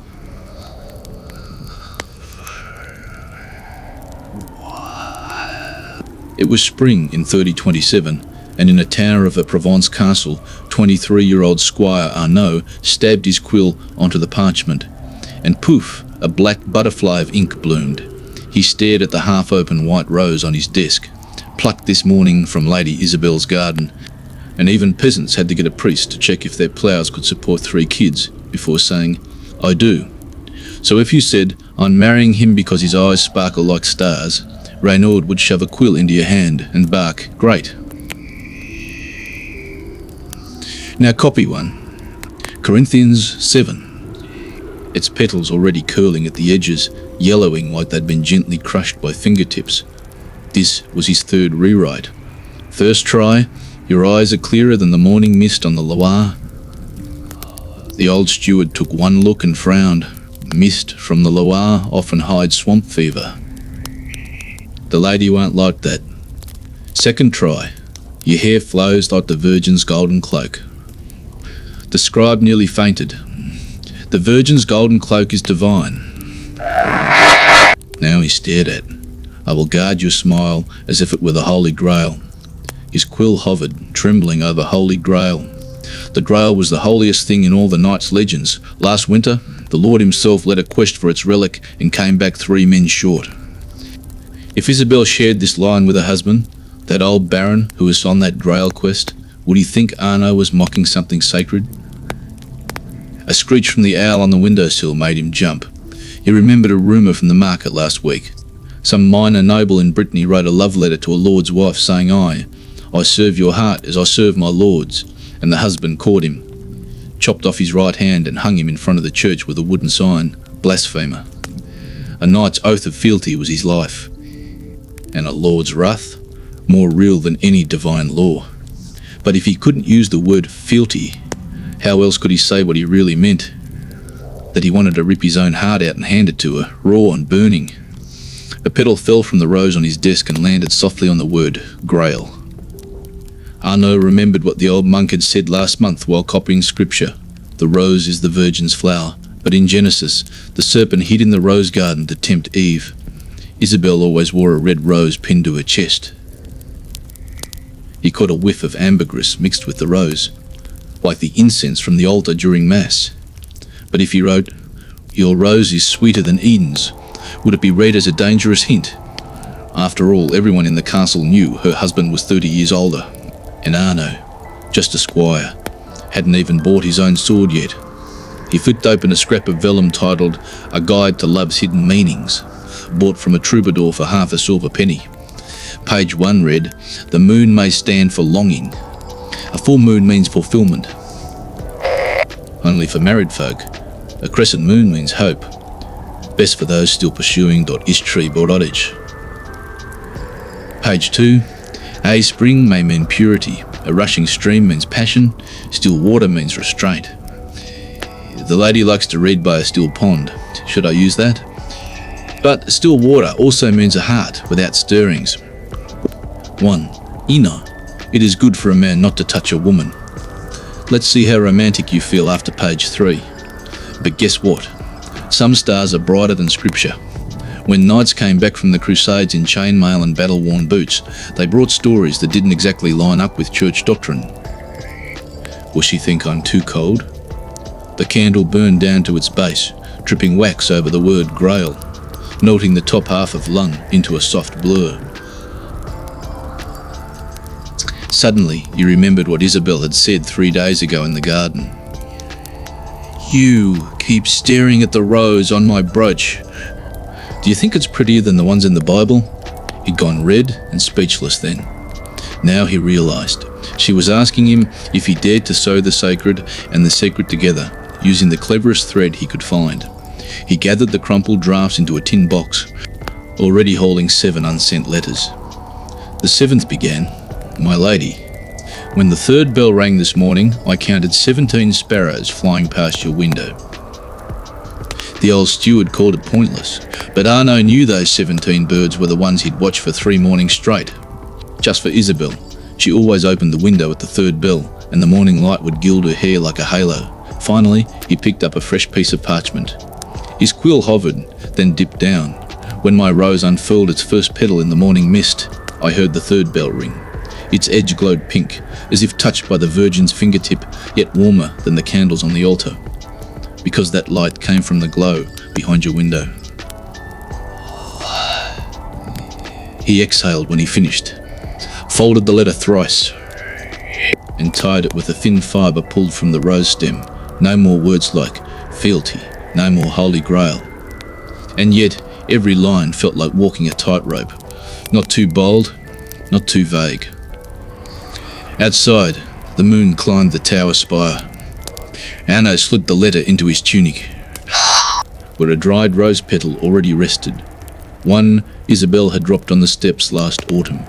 He knew he'd have to hide this letter inside her well-worn copy of Lives of the Saints right at the page of St. Valentine, the holy man executed for marrying lovers. The perfect messenger. But he also knew, if the steward found a folded scrap in the book, if a monk saw earthly words beside a holy tale, this letter wouldn't be love, it'd be treason. That's just how love worked in the Middle Ages. I miss you. Every heartbeat had to dodge forbidden zones. Writing a page wasn't hard. The trick was making every word shine like dew on a thorn, honest, but gentle enough not to draw blood. Arno touched the letter in his chest and smiled. Maybe Isabel didn't need all the hidden meanings. Maybe what she wanted was just a boy who, after crossing out a dozen drafts, finally dared to hand her his heart, carefully, gently, and just in time. In Jerusalem, troubadours sang Arabic love ballads outside the Holy Sepulchre. At a banquet in Aquitaine, a lady wiped a knight's wounds with a linen cloth embroidered with irises and whispered, "Your courage means more to me than all my jewels." These tales spread like spring wildfire, melting the icy walls of arranged marriages. Chivalry was supposed to teach knights to serve their lord and protect the weak. But somewhere along the way, those rules got rewritten.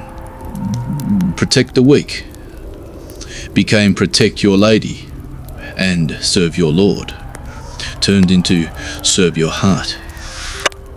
Suddenly, love wasn't just a sin, it was a quest. And every love letter you tried to write, a secret scroll in that battle. And that fire, Eleanor of Aquitaine, the golden-crowned grandmother of Europe, poured oil on it. In her court, knights didn't just compete in jousting anymore. Now they duelled with poetry too. Take young Bernard, a smitten knight who holed up in a stable for 3 nights just to write a love letter to one of Eleanor's ladies in waiting. He had to twist, "Your hair catches the morning mist just right," into something like, "Thy tresses shine like the halo of the Virgin."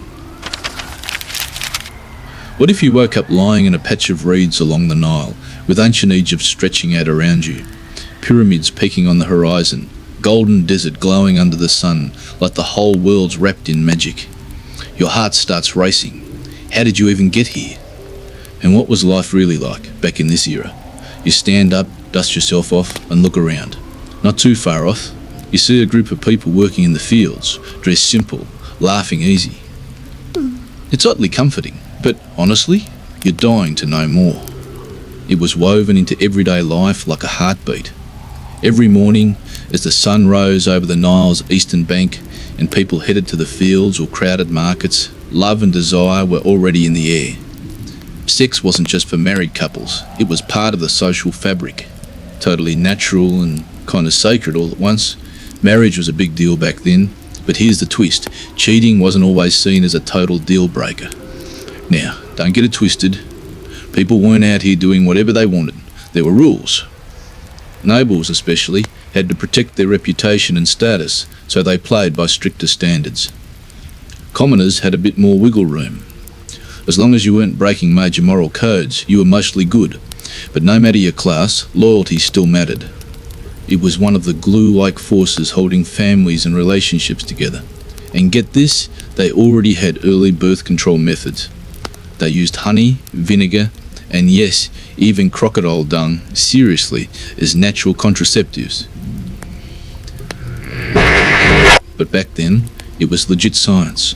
There was also this mysterious tool called the rod of Asclepius. Wait, no. That's Greek. Scratch that. There were certain implements believed to prevent pregnancy. They were still not 100% sure how they worked. Still, it shows how ahead of their time they were. When it came to sex ed, the Egyptians were surprisingly open. Kids learned early about bodies, gender, and where babies come from. Parents actually talked to their kids.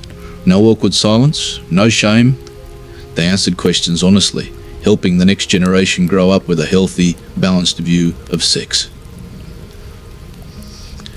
That kind of openness helped everyone deal with intimacy in a mature, grounded way. So, yeah, ancient Egyptians were chill but responsible, respecting personal choices while still being mindful of their role in society. That delicate balance gave their culture a unique vibe, one that still fascinates us today. Over time, these traditions became part of history's legacy, reminding us to think deeper about what it means to be human.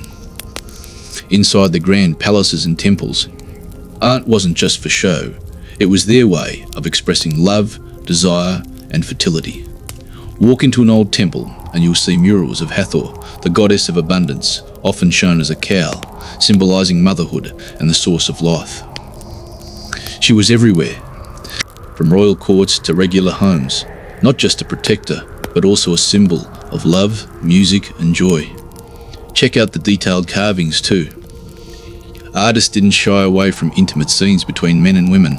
These weren't scandalous, they were real, full of life. Like, how did folks in this wild, ancient civilization handle the messy, beautiful stuff? Love, desire, all of it. Turns out, the ancient Egyptians saw sex as totally natural and kind of sacred. They believed it was a divine gift from the gods, something that brought life, and proof of how open-minded they were about relationships. In some noble tombs, you'll even find couples depicted in romantic, joyful moments together. It wasn't just about showing off. They were celebrating a happy marriage, honouring love that lasted beyond death. Then there are the myths. Total relationship goals. Take Isis and Osiris. When Osiris was murdered by Set, Isis went all in to bring him back, using magic and sheer willpower. She resurrected him, and he became ruler of the underworld. It's a story about loyalty. Sacrifice, and rebirth. Deep stuff that mirrored their spiritual beliefs. And there are so many more myths like that, each packed with passion, heartbreak, and devotion. Even their poetry hits different. In texts like the ebook of the Duach, there are verses that capture the ache of lovers separated and the rush of reuniting. The words are vivid, emotional. You can almost feel their heartbeat, their longing. These poems weren't just personal diaries. They reflected how the whole society saw love, passionate but respectful, intense but respectful. All of this paints a picture of a culture that saw sex and love, but as powerful, beautiful forces, connected to life, the gods, and the rhythm of the world itself. In ancient Egypt, sex wasn't just a physical thing, it was deep. Like life, abundance, love, eternity, deep.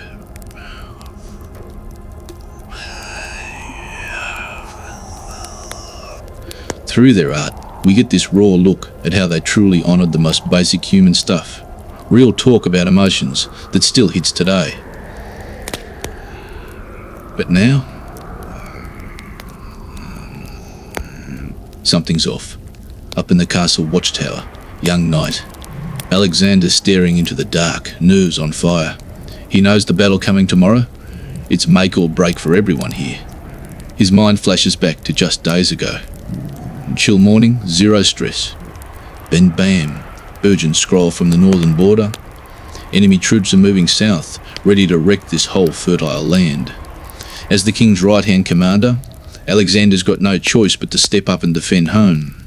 So he sends his boldest scouts to check things out. When they confirm the worst, palace panic mode. Emergency war council.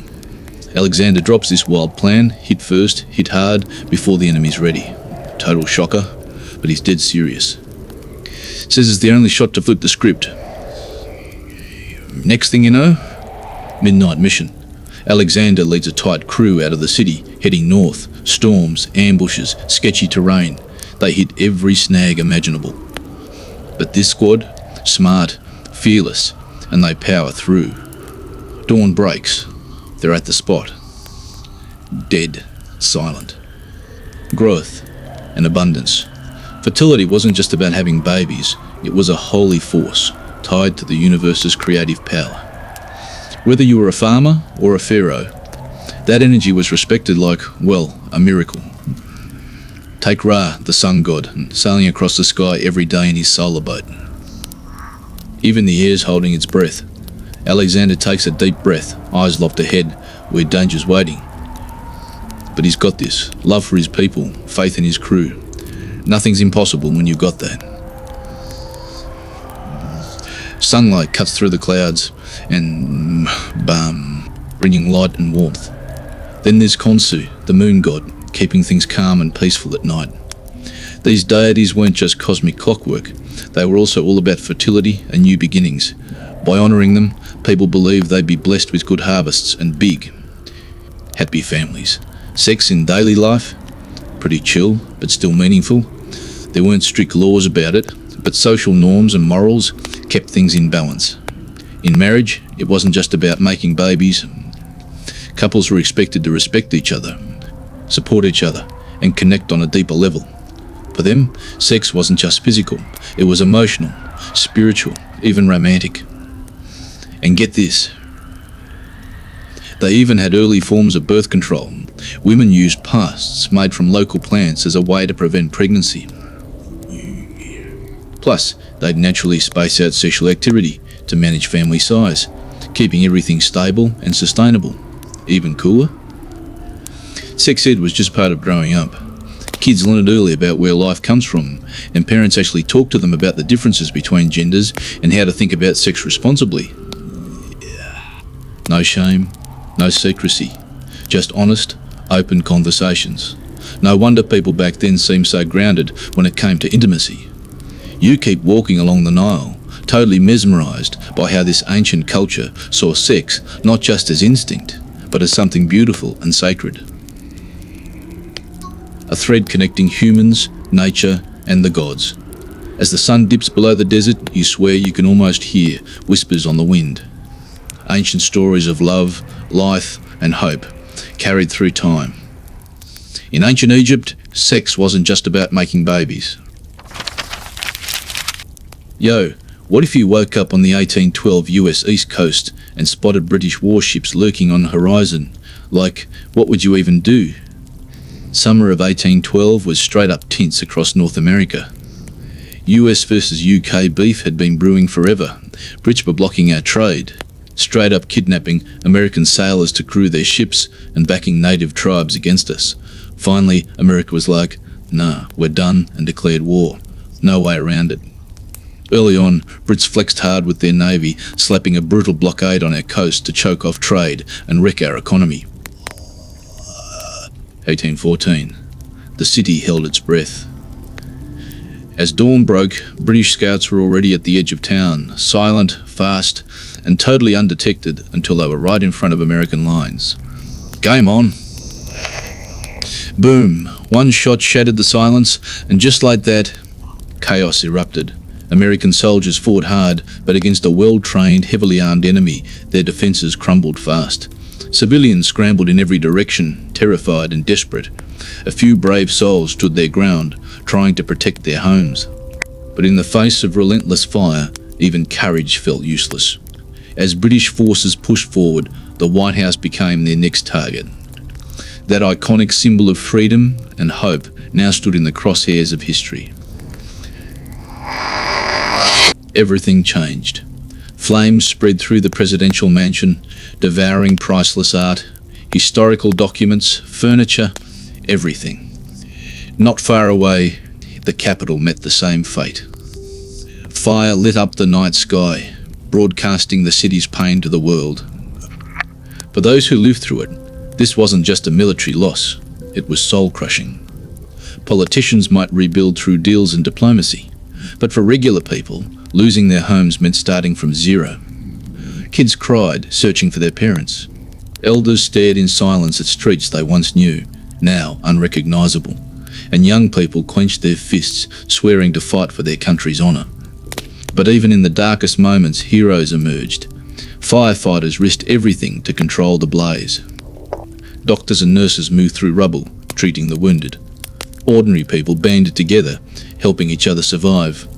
These small but powerful acts added up to something bigger. Proof that hope and light still exist, even in total darkness. As the smoke filled the sky and most of the city's landmarks burned to the ground, one thing became clear. The American spirit wasn't broken. If anything, it burned hotter. This tragedy didn't weaken their resolve. It united them like never before. No matter what comes next, this country will keep moving forward, fueled by grit, resilience, and an unshakable belief in freedom. Meanwhile, we tried going full offensive by invading Canada, hoping to force the Brits out of North America. But TB, it wasn't going great. Back in DC, Pres James Madison and his crew were sweating bullets. They had Brits breathing down their necks. Is this really worth it? Some folks were all, fight for our freedom. But others were like, bruh, this gonna get us killed. As things escalated, we were scrapping with Brits everywhere. On land, trying to take Canada but hitting walls. At sea,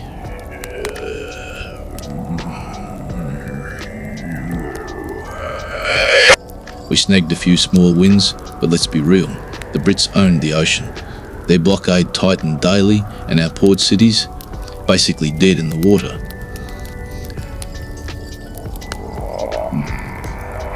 DC was on edge. Food prices spiking, shelves empty, people struggling to get by. The government was scrambling, throwing up defences and moving troops into position. But would any of it be enough when the storm hit? No one knew. As the summer heat faded, tension in the capital hit a whole new level. Fall of 1814, British ships massed in Chesapeake Bay, and thousands of battle-hardened redcoats marched down the Potomac. Dead set on one thing, burning the heart of the US government to the ground. They knew if they could take DC, they could break America's spirit. Inside the White House, President James Madison tried to stay calm, but the pressure was crushing. In Congress, lawmakers argued, evacuate and live to fight another day, or stand and fight to the death. But time was running out. The British weren't waiting for a vote. Crews worked around the clock building dirt walls and trenches around the city, last-ditch barriers meant to slow the enemy. But let's be real, could a few hastily dug ditches stop a trained invasion force? Doubtful. And the whole nation was watching. This wasn't just about one battle, it was about who America was and whether it would survive. Then, out of nowhere, a wave of young volunteers stepped up. Militiamen from nearby towns, fresh out of school kids, regular people with nothing but guts and loyalty. Their gear was trash, but their hearts were in it. Everyone knew what was coming. Pain, chaos, maybe death. But no one backed down. August 24,